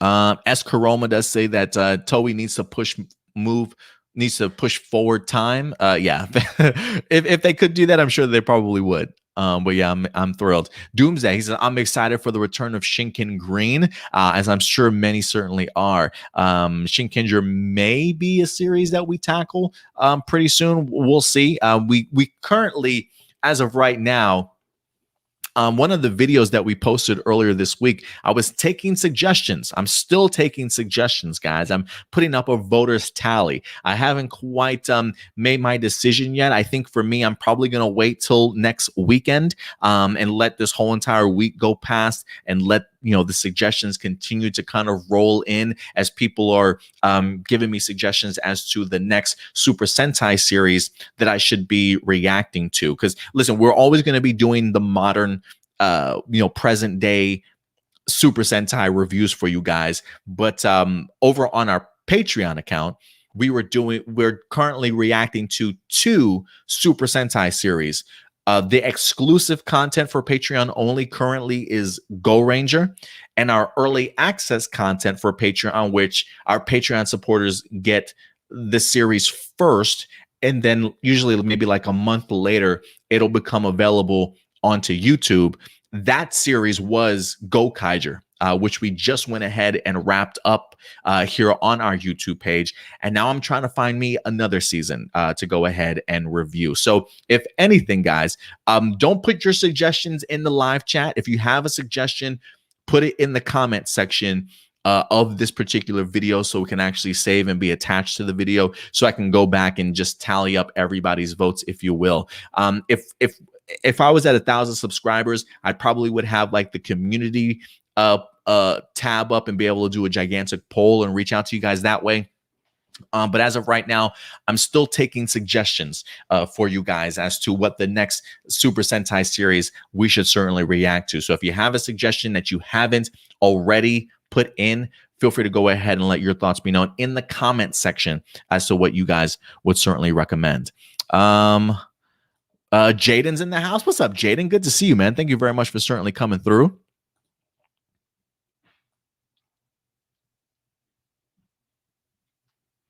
We got Brian Lee making some predictions. He's feeling that Caramager might be adapted for the 30th anniversary of Power Rangers. We'll see what happens there, Brian. Let's see here. Blossom says, I'll bet the fight scenes will be epic for Superhero Senkai.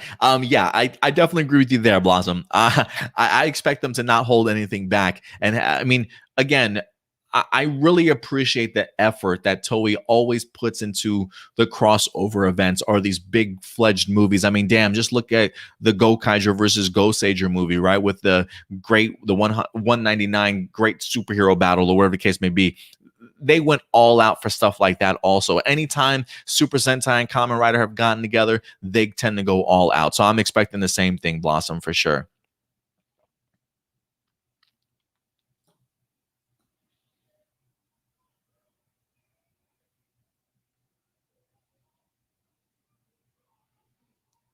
Jaden says, can you do live reactions to Power Rangers? We are pulling the trigger on Dino Thunder. I do want to do a watch along for Dino Thunder. So if anything, that'll be like our live reactions, if you will. So I do want to do more watch alongs for Power Rangers as they become available on the YouTube channel. But I know I've been saying I want to pull the trigger for Dino Thunder for quite some time. It's coming. It's coming. So you definitely will be having a watch along for Power Rangers. AJ says, what does Senkai stand for? Couldn't tell you, man. Couldn't tell you. let me see if I can look it up. Senkai definition. Is that a thing? What does Senkai mean? Oh, it just popped up. It says Battle Flag was a Japanese proletarian literary magazine in the late 1920s, early. Oh, never mind. Here's a definition. Yeah, it says Battle Flag. I don't know what that means. I don't know if that's right or not.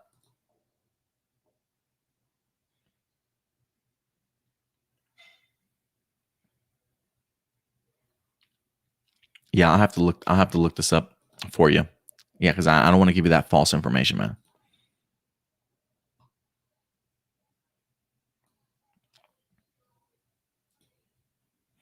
All right. Other than that, guys, if anything, we will transition over to your live viewer questions. Let's see how fast we can kind of get through some of these. It's been a minute. I don't know if I'm going to be able to get to everything from like 2 weeks ago, but I'll definitely start from current and work my way down and see how far along we actually get as we get through this. But always remember, guys, you can always submit your questions over at any time. a+morephenomenal@gmail.com. You can send them throughout the week. If you read a news article, if you hear something from a Power Ranger, or you watch a movie or a television show, again, if you have any questions, feel free to submit them over at any particular point in time. Jessica Friedman, would you like to see the other series of Power Rangers come back to Netflix in the future? And would you like to see the cast of or new 2017 movie get other chance at being Rangers again? So yes to both questions. I'm not holding my breath for Hasbro to eventually move over the Power Ranger stuff to YouTube. Like they seemingly have committed to the idea of putting it onto YouTube, even though if you ask me, the launching of some of these series have been pretty lackluster. It's one of the worries that we talked about when they made that announcement was, is Hasbro going to just drop full seasons from time to time on YouTube, or are they going to trickle them out one episode at a time? And you got to wait 5 years before Mystic Force gets there. Like that's what my worry was. And it seemingly, unfortunately, has come to fruition. They already have Dino Charge up there. I believe they got some Jungle Fury up there. Dino Thunder is currently up there also, but we're still waiting for other seasons. So I think they've committed to this YouTube thing. Probably monetizing the videos is probably best for them. They're probably making more money off of that based instead of having it over at Netflix. So no, I'm not expecting it to come back as much as I would like to see them come back to Netflix or Netflix. Yeah. Would I like to see the cast in new 2017 get another chance at being Rangers again? Yeah, I would love to see that happen. Again, I'm not expecting it unless maybe there's some weird way that one or two of them can pop back up for this upcoming movie as a brief cameo. If you're trying to wrap up everything that's happened over the past 28 seasons or years of Power Rangers and push forward, maybe the idea of highlighting the 2017 movie in some capacity might happen, but I'm not keeping my fingers crossed for that either. But I would like to see both of these happen. Honestly, I was a big fan of the cast, but they've clearly probably gone on to much bigger and better things since then. L'Oreal says, what are your thoughts about superhero Senki? I always picture the team up with Toma, except it was with Juru and the others. What the hey? Zenkaiju is cool with me too. But yeah, that would have been like a love fest for you, Blossom, wouldn't that? Juru and Toma together. Man, I don't know if you can handle both of them on screen together. But for me, I'm excited for superhero Senki. I'm not really exactly sure what we're going to get, but I'm here for it. AJ, he's got a couple questions. If the Void Knight and Santora theory ends up being true of being Amelia's long lost parents, the mystery will be very similar to Cole from Wild Force when he found out that Master Org was once his parents' friend who killed them after growing jealous of Cole's father for not only taking the love of his life, but not letting him share the work they've done as archaeologists. It definitely has similar tones. And I feel like sometimes in movies and even in television series, there are repeat tropes or themes that are certainly utilized. I don't know why they certainly do that. I would be okay if that turns out to be true. One of the things that I said is I like the theory. I do like the theory. It just feels too predictable to me. Right? The fact that all the fans are now predicting, Amelia and Void Knight's got to be the parents. I mean, the fact that people are making the connections and making that their theory at 11 episodes, I'm thinking to myself, if that's the end game by the time that we get to the season finale of season 2 or the end of season 1, that's a little bit too predictable for me. But I don't know. Maybe there will be some twists and some turns and some things that we don't expect to certainly happen. So I'm okay with the theory either way. I just hope that it's more thought out than just the simplistic aspect of that happening. I want to get to the nitty gritty as to how that came to be and give us all those revelations. But yeah, there definitely are some similar tones there. We talked about this a lot, but do you think having Jordan Fight's debut as the Gold Ranger being put on hold will allow his introduction to not only be very epic, but allow the standalone character story arcs to be used so the rest of Dino Fury as a series just aren't lessons of the day or generic episodes? Make no mistake, Dino Fury still will have lessons of the day and generic episodes, regardless of how many people are going to be in the show. But I do think holding off on Jordan fight does do one of the things that you pointed out, the idea of at least allowing these standalone character story arcs to be used to continue to give us full-fledged characters, get familiar with our main team, continue to get connected to them, emotionally attached, and then eventually bringing in somebody else in regards to Ion that's just going to continue to boost, I'm sure, not only just this team, but the series as well. So I think even though we are waiting a while for this to happen, I think storytelling wise, I think it is smart for it to hold off on it as long as you can, get these fans riled up for that debut, so it certainly can be epic once it actually hits us. So yeah, I definitely do think so. What do you think of the Ultraman premiere? Did the stuff you saw in the trailer satisfy you with the actual first episode? Like anything standing out that wasn't in the trailers? What are you looking forward to for the series?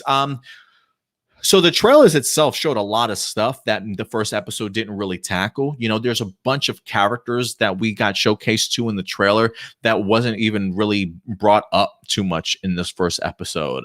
The first episode really focused on the main characters, his parent, his mom, the chairman of the board that the company that he works for, if you will, giving us a little bit of insight into Kengo, the main character.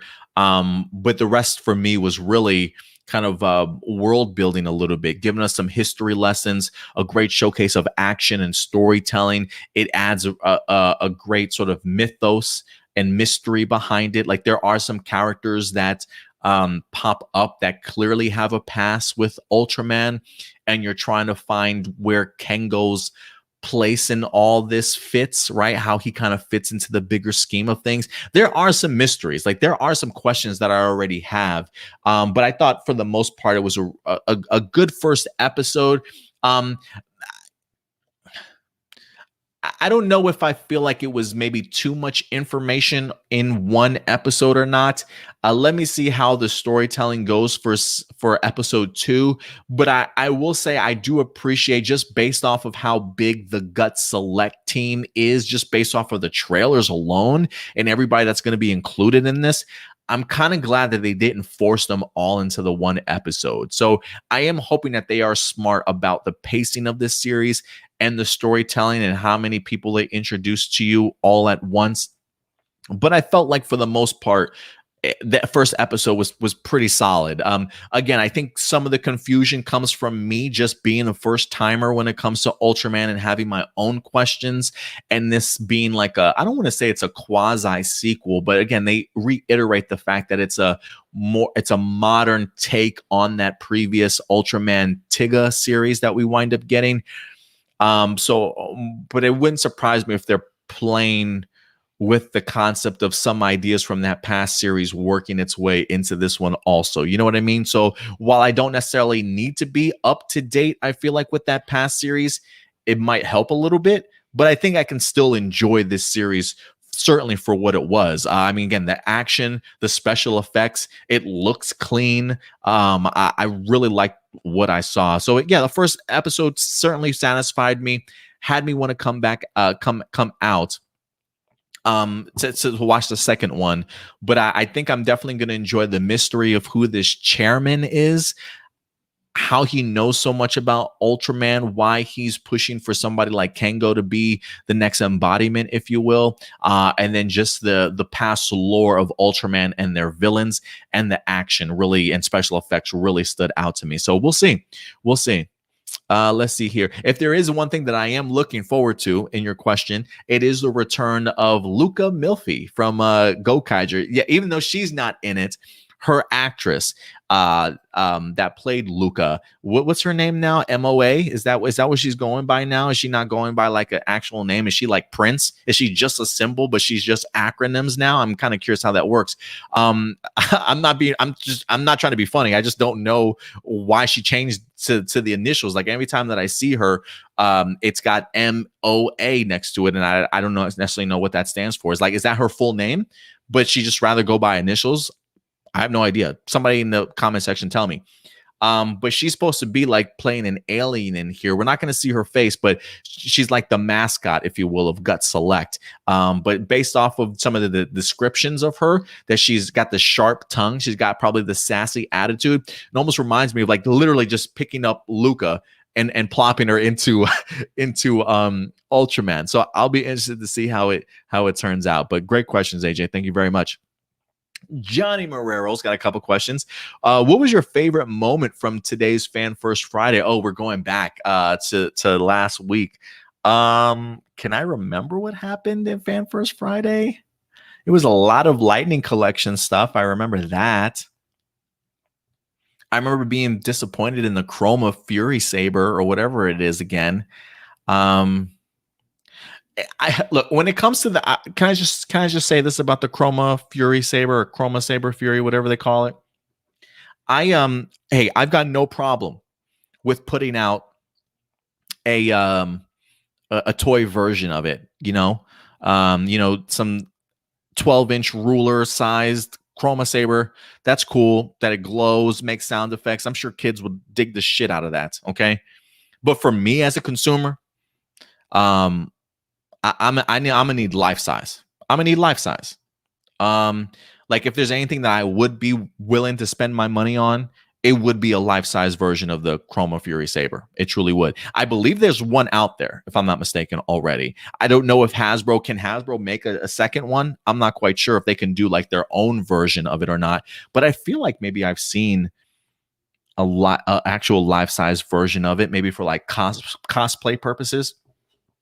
But I just feel like, I'm sure adult fans probably still pick up the small Chroma Fury Saber, but I don't know. I just feel like as an adult fan, knowing that your fan base is more adult, I just think maybe you should put out cosplay sized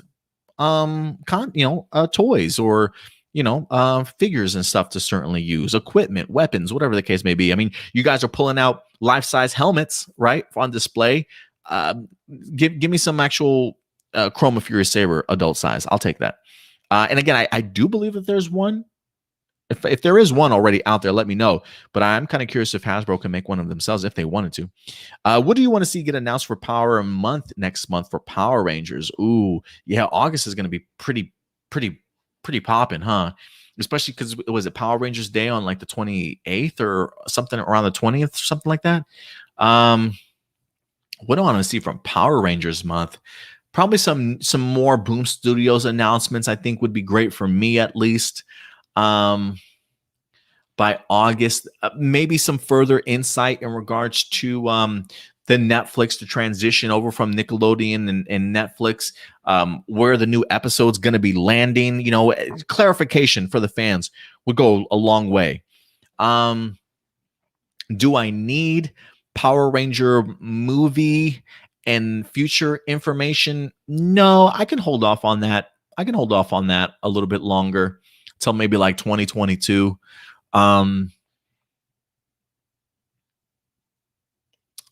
Yeah, I'll think of more stuff. I'll think of more stuff for sure. With the new Power Ranger movie from Jonathan Entwistle for possibly 2023, who do you want to see in it? For me, I honestly want to see Olivia Rodrigo from High School Musical as the Red Ranger. But what do you think, Adam? Olivia Rodrigo as the Red Ranger. Have I? Let me see.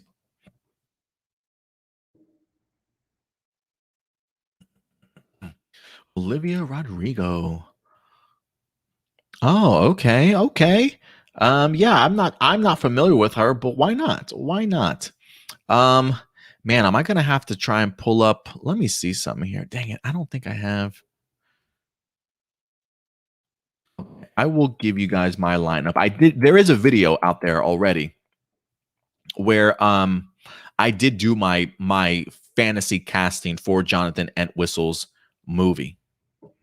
And I put out my top 5, 6 people actually that I really would love to see as part of the Jonathan Entwistle movie. But again, I do have a video specifically for this question on YouTube, but I'll answer it to my best remembering ability. When it comes to the Red Ranger, I want my Red Ranger female. I specifically chose Kiernan Shipka from Chilling Adventures of Sabrina. She's the one that played Sabrina in the show. Kiernan Shipka was my Red Ranger that I had.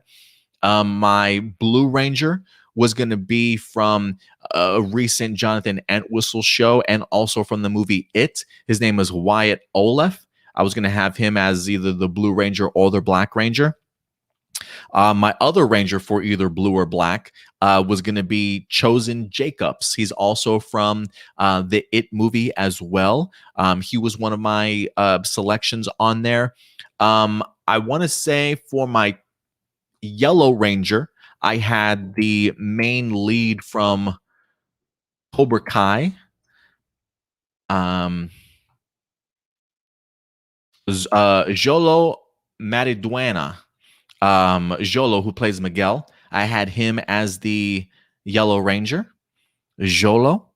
Who did I have as Pink? Oh, I chose it from Titan season 2 cast. She played Ravenger in the series. Let me see. Recurring. Is she listed as recurring? Or was she actually? Oh, okay. Chelsea Zhang. She plays Rose Wilson, Ravenger in Titan season 2. Chelsea Zhang, I was thinking as my Pink Ranger. Now I even went so far as to do a Green Ranger as well. Let me go ahead and pull her up too. My Green Ranger. Let's see if she pulls up here. Oh, Sadie Sink. She played Max. She was the brother to that bully in season 2. He played by the guy from Power Rangers in 2017. Dacre Montgomery. She played Dacre Montgomery's sister in Stranger Things. Sadie Sink. She's the redhead in Stranger Things. That was my 6th Ranger. So yeah, Kristen or Kiernan, I should say, from Chilling Adventures of Sabrina. Chosen Jacobs and Wyatt Olaf from It. And then we had Jolo from Cobra Kai, Sadie from Stranger Things, and then Chelsea from Titan season 2 was who I had as my 3rd. So those were some of my suggestions. Again, if you want to go ahead and watch the full video, feel free to. It is up on my channel. Doomsday says, can you describe each Gokaiger only using one word? I mean, Luca's is easy. I feel like Luca's just like sassy, for sure. Doc, I would say more introvert because he is kind of shy. He doesn't really do too much things. He's really to himself. We got Joe. If I had to put one word for Joe, for some reason, focused comes to my mind for sure. I feel like he's always in the moment. Let me see. Him. I feel like everybody would use princess for her, but she's definitely a lot more than that. I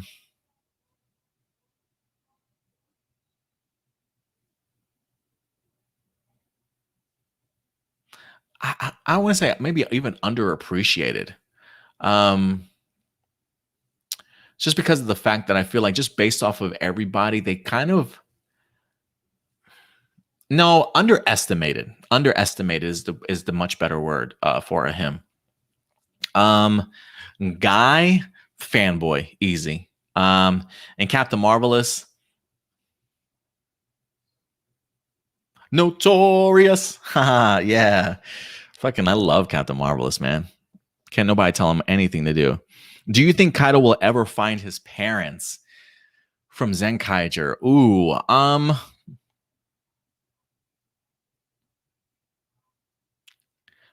kind of hope so. I felt that same way about Go Busters, and we saw the outcome of that, and I was completely satisfied with that end result for Go Busters. Does he need to find his parents? No, I don't believe so. Because I wonder if anything, I wonder if the theme of this season will be, that you have family already. You're surrounded by people that clearly care about you.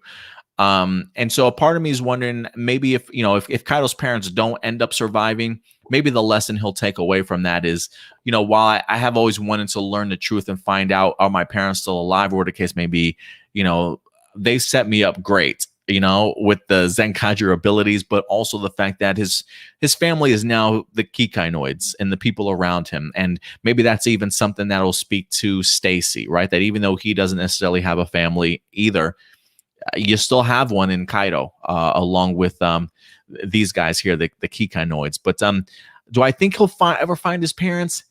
I'll say no. I'll say no. I don't think that he does, but I think it's a satisfying ending for him, to say the least. You also say, if Stacy ends up being Kaido's long lost brother, do you think it would be funny if Stacy revealed to Kaido by saying, "I am your brother," similar to how Darth Vader says, "I am your father," revealing to Luke Skywalker? You know what, Doomsday? I normally would laugh at that and be like, no way, no way. But the one thing that I've appreciated about Zenkaiger here is that there's a lot of references to past movies. The one visible one that continues to stick with me is just the episode where we had Magnet World. And we had Vroom that was running away from this wave of trash or metal that was coming his way, and he gets stuck between a truck and a car, and he says something along the lines of, "I'll be back," or "I'll be right there," or "I'll be back," and he puts the thumb up in the air as it's like slowly coming down off the screen as he's slowly sinking. Terminator 2 all day long. Terminator 2 reference. There's been quite a few references from big time movies, big popular movies. So you know what, Doomsday? I'm not going to put it past them to have a "I am your brother" type of moment and make it feel very much like that Darth Vader moment. Like, it wouldn't surprise me. So I'm not gonna call that ridiculous, Doomsday. Not at all.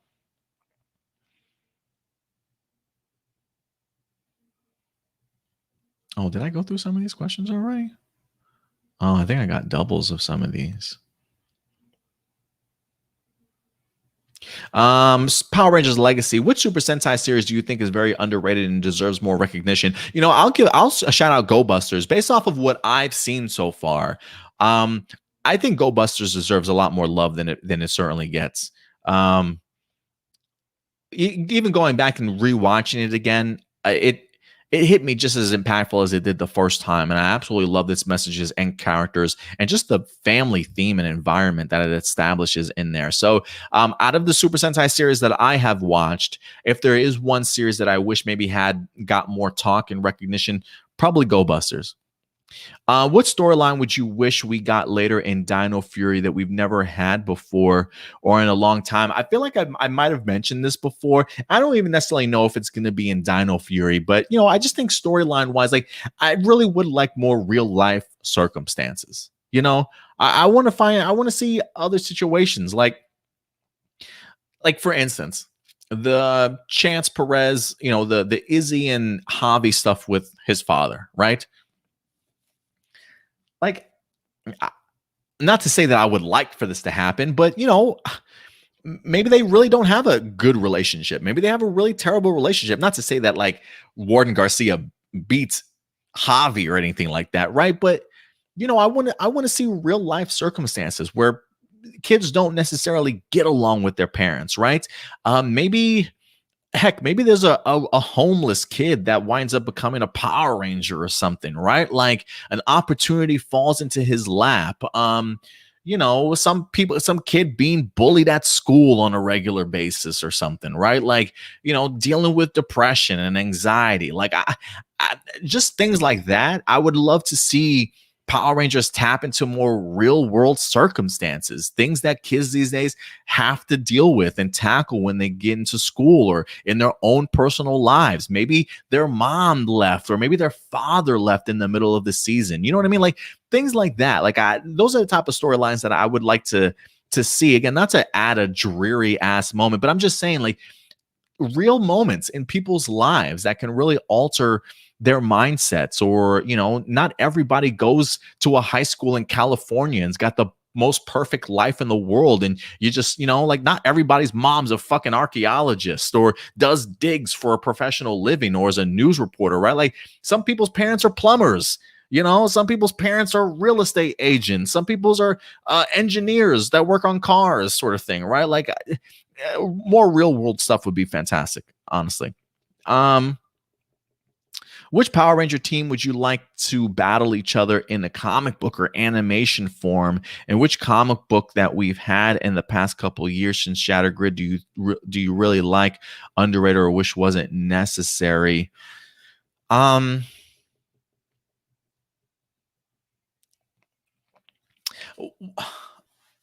Wasn't necessary, probably. Ooh. I was going to say that limited Lord Draken miniseries that we wind up getting just recently.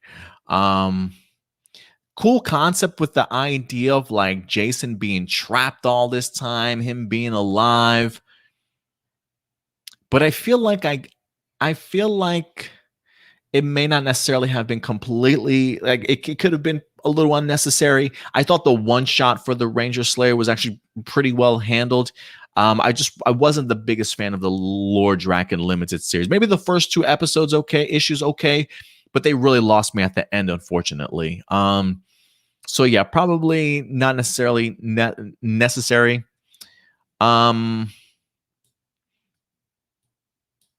Since Shattered Grid, do I like, underrated? I'm even going to go so far as, while I personally wasn't the biggest fan of it, a part of me wants to go ahead and give it a second read to see if it would hit me differently. So it might be underrated, but I know it's not a fan favorite.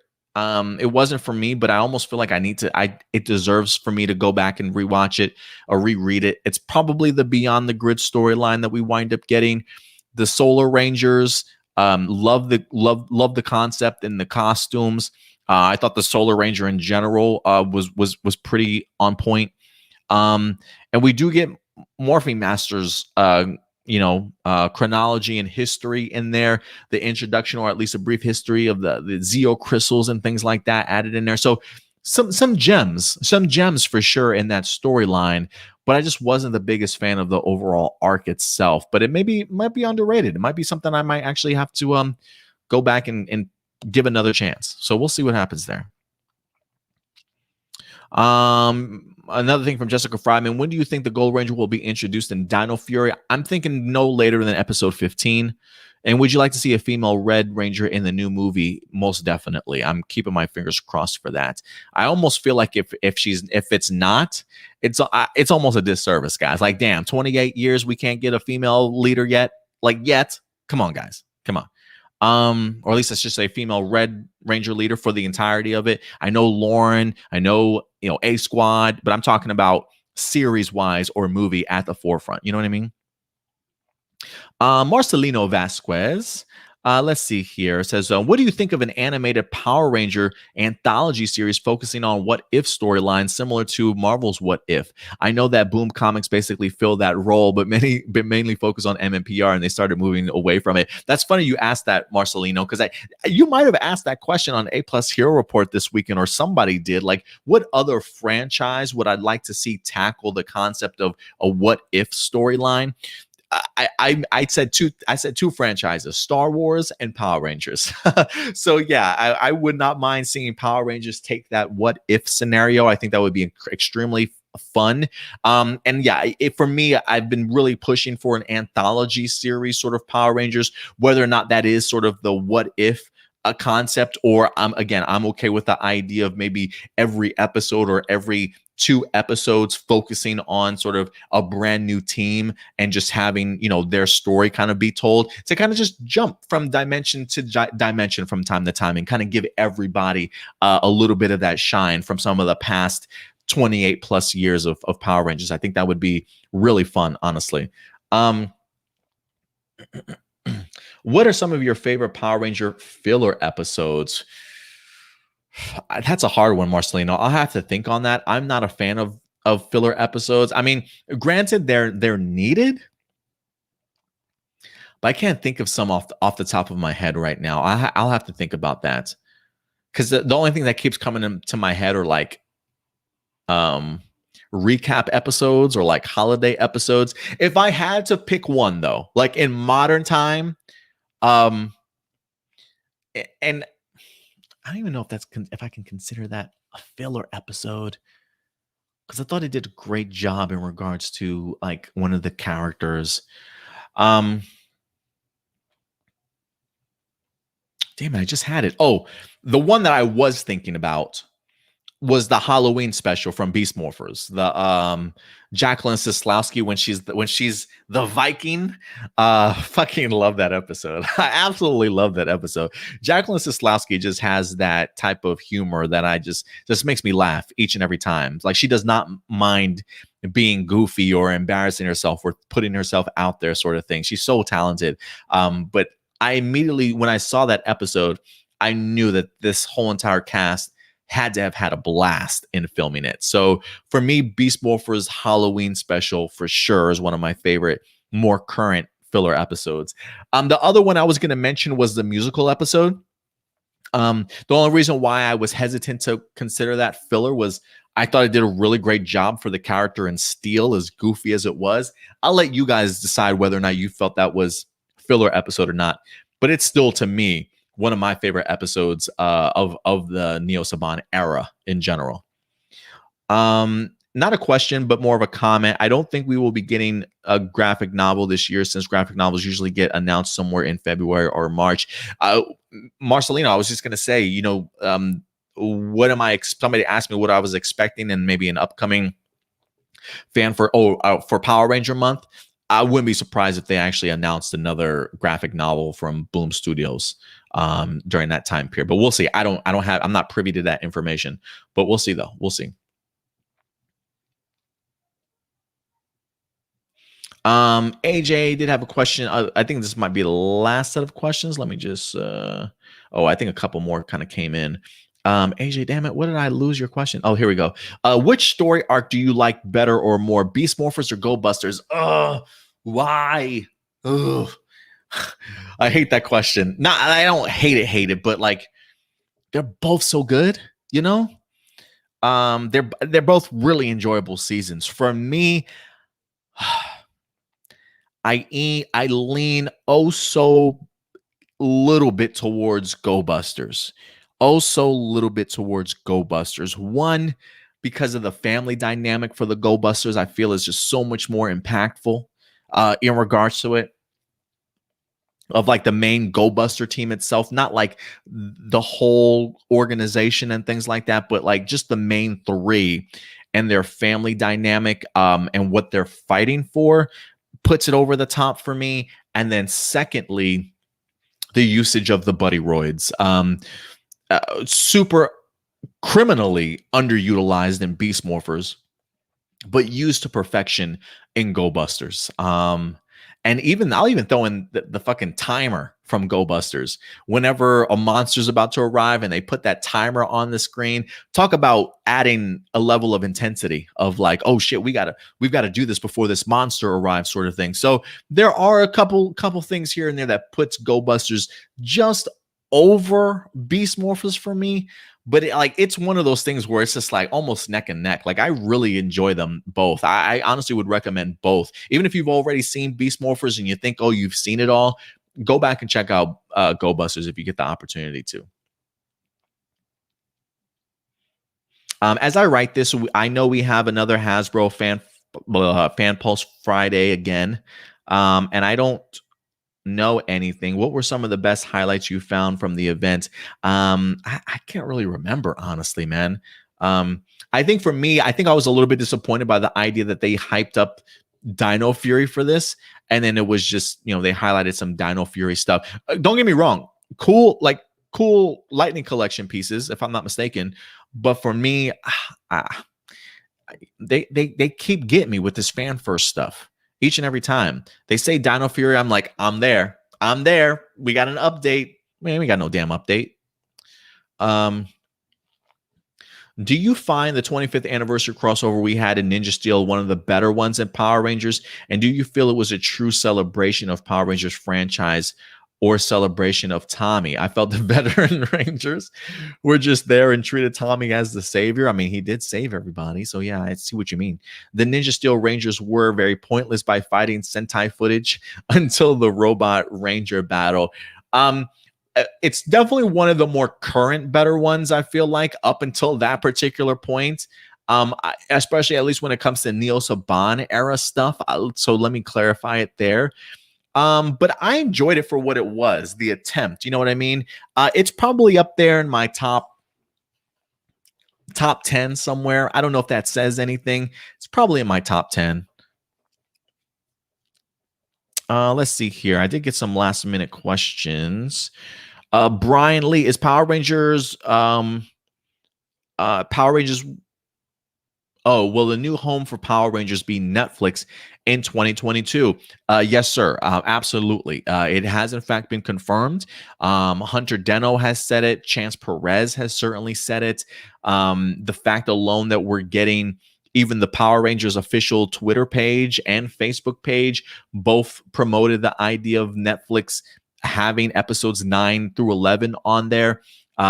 Yes, very, very much so. Power Rangers will have Netflix as its new home starting in 2022.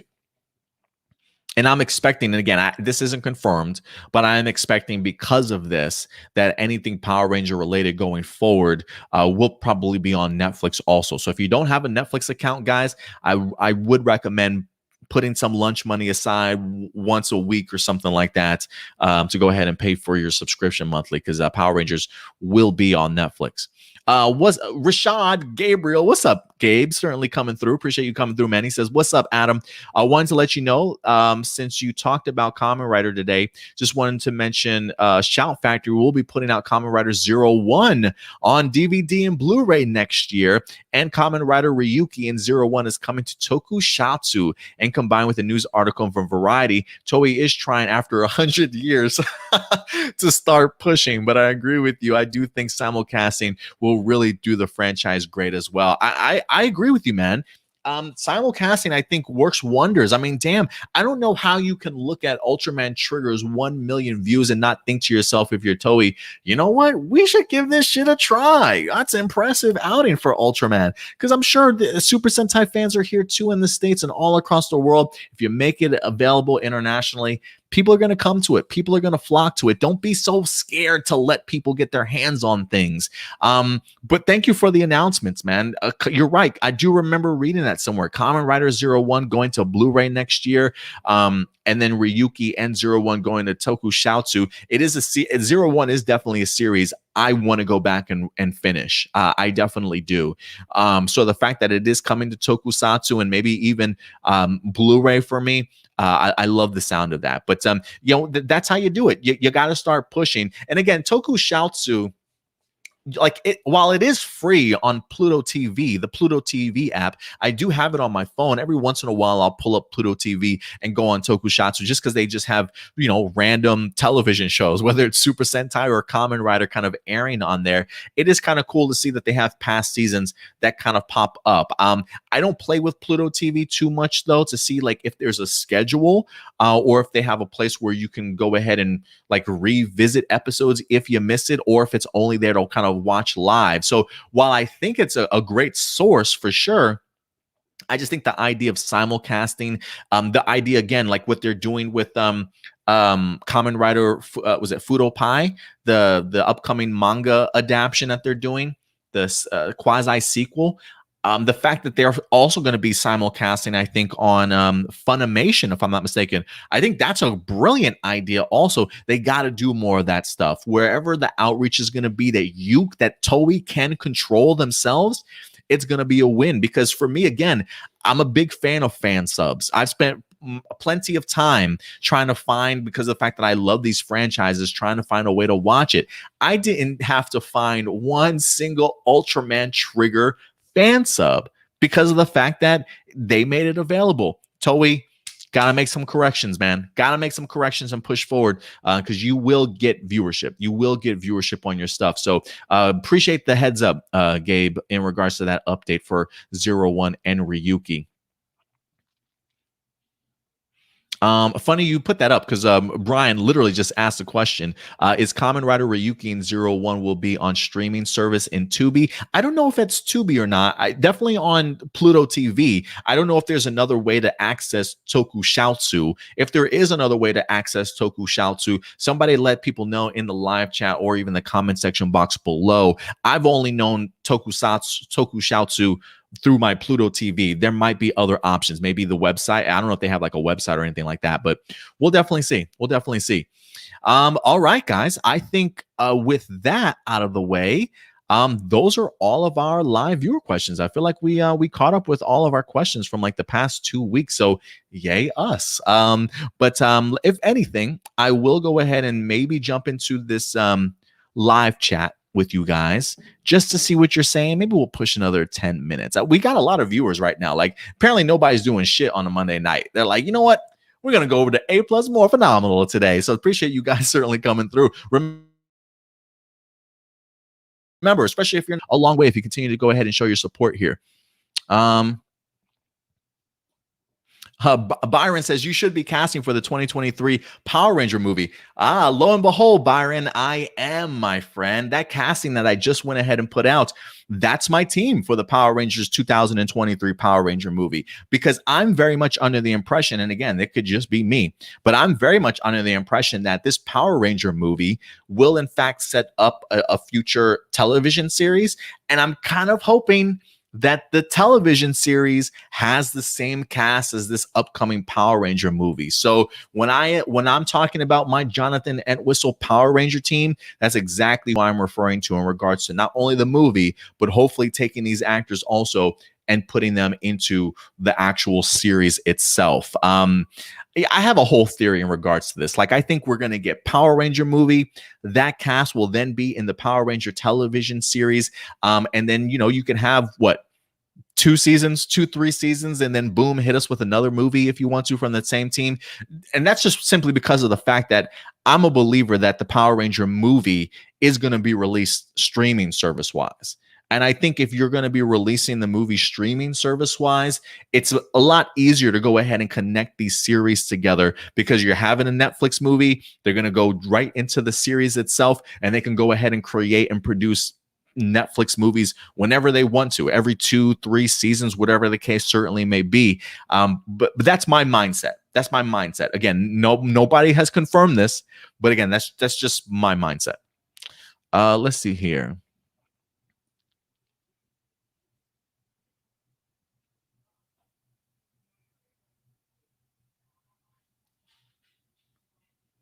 AJ says, do you think we'll get a holiday recap episode for Dino Fury? Simon, I think on Twitter teased to someone that we might get a clip show, but not as what we had before. What do you think? I'm okay with the idea of a clip show if you use it properly. They kind of did this. I feel like, if he's hinting at this, I'm feeling like he's talking about giving us something to what we got to Beast Morphers last season, with the villains episode when they were trying to figure out what villains should we resurrect or something like that from the weapons that they wind up getting from the chest, right? There were a lot of people. I looked at that shit as a clip show. I was not impressed by that episode at all. But some people didn't take it as a clip show. Some people looked at it either a special or an actual episode itself. That might be what Simon Bennett's referring to. The idea of having a storyline, but maybe putting in a significant number of clips from time to time to highlight what you're referring to. But it almost felt pointless to me. But if they can come up with a creative way, I'll be open to it. I do think we might get one holiday episode, though. Whether it's going to be a recap or just themed, we'll see.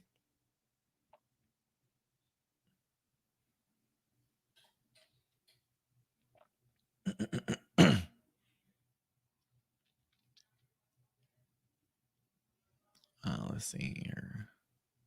Datilla wants to know, are you having a show on Saturday? Yes, that is the plan, to have a show. We still have a show. This was just more of an impromptu show just because we didn't have one on over the weekend. But I felt bad leaving you guys hanging 2 Saturdays in a row without anything. So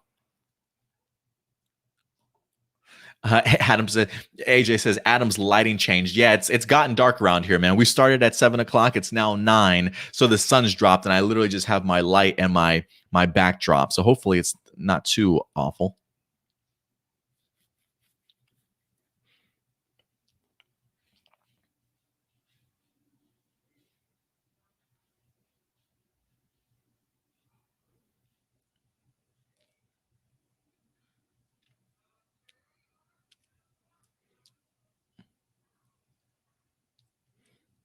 Oh, let's see. Oh, Byron, he says, I just sent you a link for Dino Fury theories on your Twitter. Thanks, man. I'll go ahead and I'll definitely go ahead and reach out to them and check them out, because I am kind of curious of what other theories they certainly might have had outside of just the Amelia and her family stuff.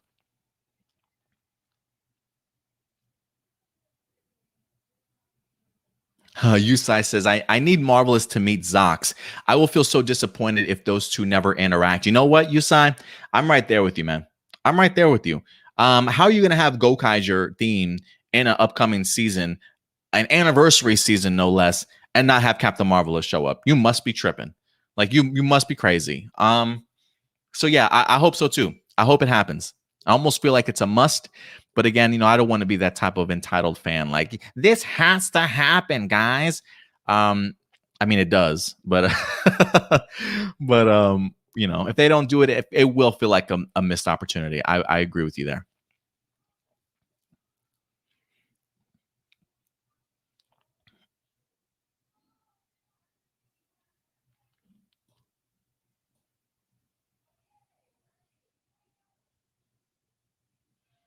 AJ, no, he says, lesson learned. Don't ask future questions on which Power Rangers is better than the Super Sentai version. No, it's it's just because it's that particular series, because I really enjoy them so much. I mean, you can ask whatever question you certainly want, but I'm just saying, like, I hate having to pick between two great seasons. You know what I mean?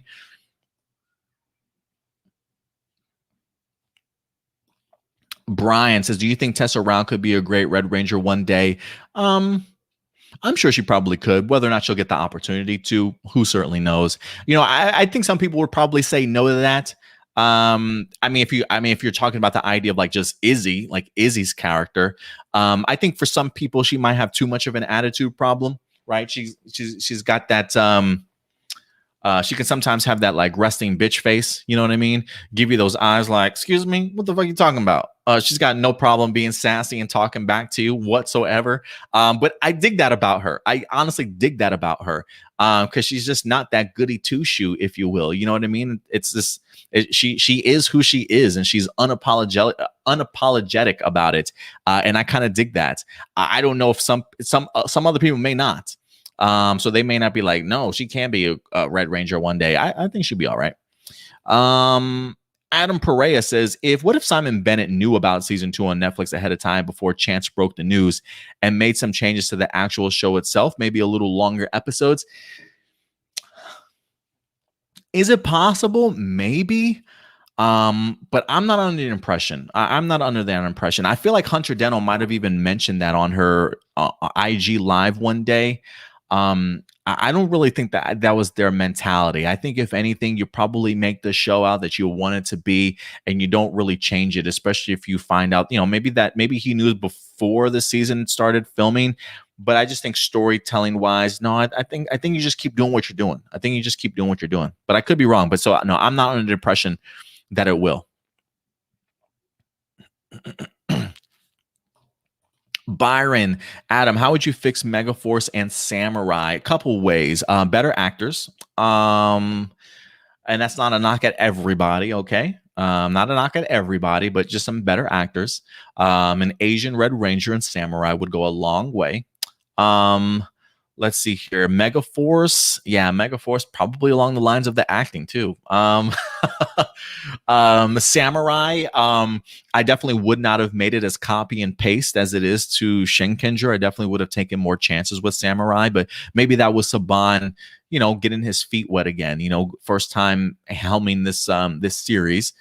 In a long time, so maybe that's what it was. But those are just some of the things. Definitely, Asian Red Ranger for Samurai.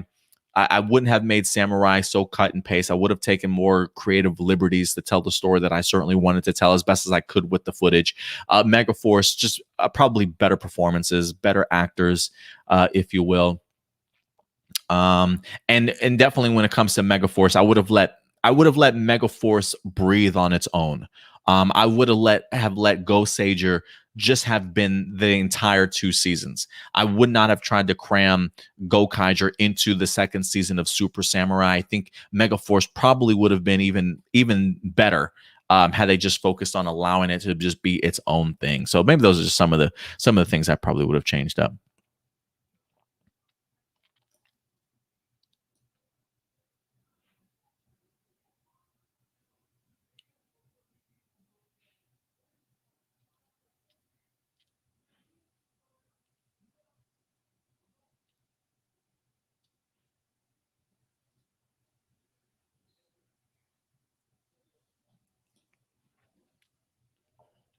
Are you talking to me, Byron?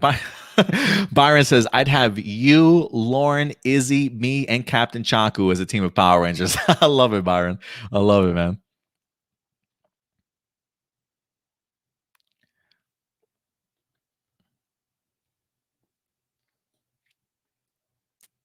Byron does ask, how would I make Gia's character better from Megaforce?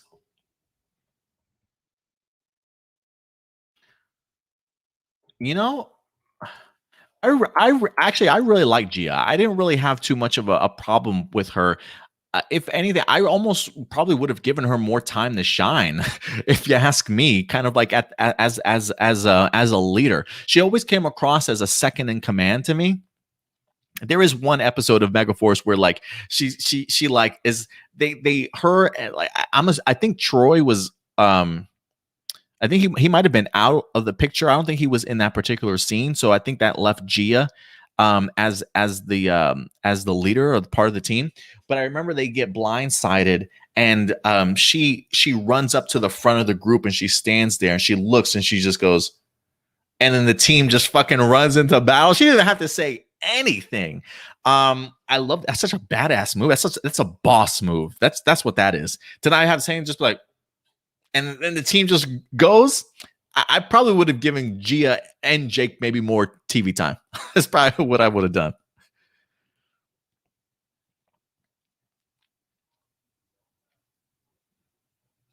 Adam says, "Are you okay if we get or not get into a relationship in Dino Fury? Most of them over the years have been very bad, like No Kiss, Someone Interrupts. Kodo was the most memorable, but made sense caveman wise. Um, I'm okay either or, a relationship or no relationship. I don't think it's necessary each and every season. It's always fun to ship people, but I don't necessarily think it's necessary.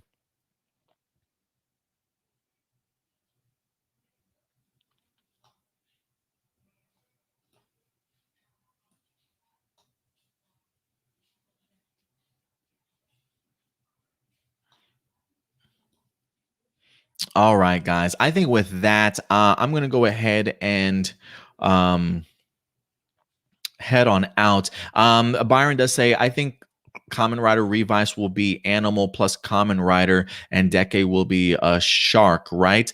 As far as I know, Revice right now is dinosaur themed. Based off of the stuff that I've seen so far, it seems like it's falling into that dinosaur motif, which would be a first for Common Rider. Again, I'm not too familiar with it, so interesting designs for the helmet to say the least, with the teeth and the big old grins. I, I guess that looks kind of dinosaurish. The guy in blue kind of does remind me of a shark a little bit, and like in a almost like a weird troll kind of goblin look. I don't even know what he's supposed to be, but it is supposed to be dinosaur themed from for everything that I've heard. But I could be wrong, guys.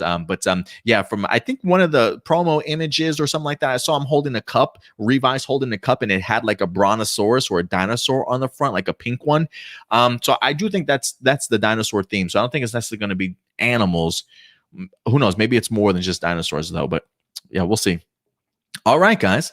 Other than that, that's going to do it for us here today, guys. So thank you very much, each and every one of you, for certainly joining us. Love having the opportunity to have spoken with you guys here again today, even though, again, this usually isn't our normal routine, but tomorrow is, in fact, Toku Tuesday around here. So you can certainly expect a brand new review from Zenkaiger. And if Kamen Rider Saber is new this week also, you're probably going to get a review tomorrow as well from Stuart, guys. So definitely go ahead and stay tuned. I do have a couple of other projects that I'm currently working on. If anything, I think it was somebody referenced to me earlier today that Zenkaiger All Red movie is out. So I'll probably take a look at that since it is English subtitles now and have a review for you guys this week. And then I'll even try and tackle the Karamazor versus Real Soldier movie as well. So those are two other projects I'm going to try and work on this week, alongside everything else that I've got to do in regards to my Go Ranger reactions for our Patreon account.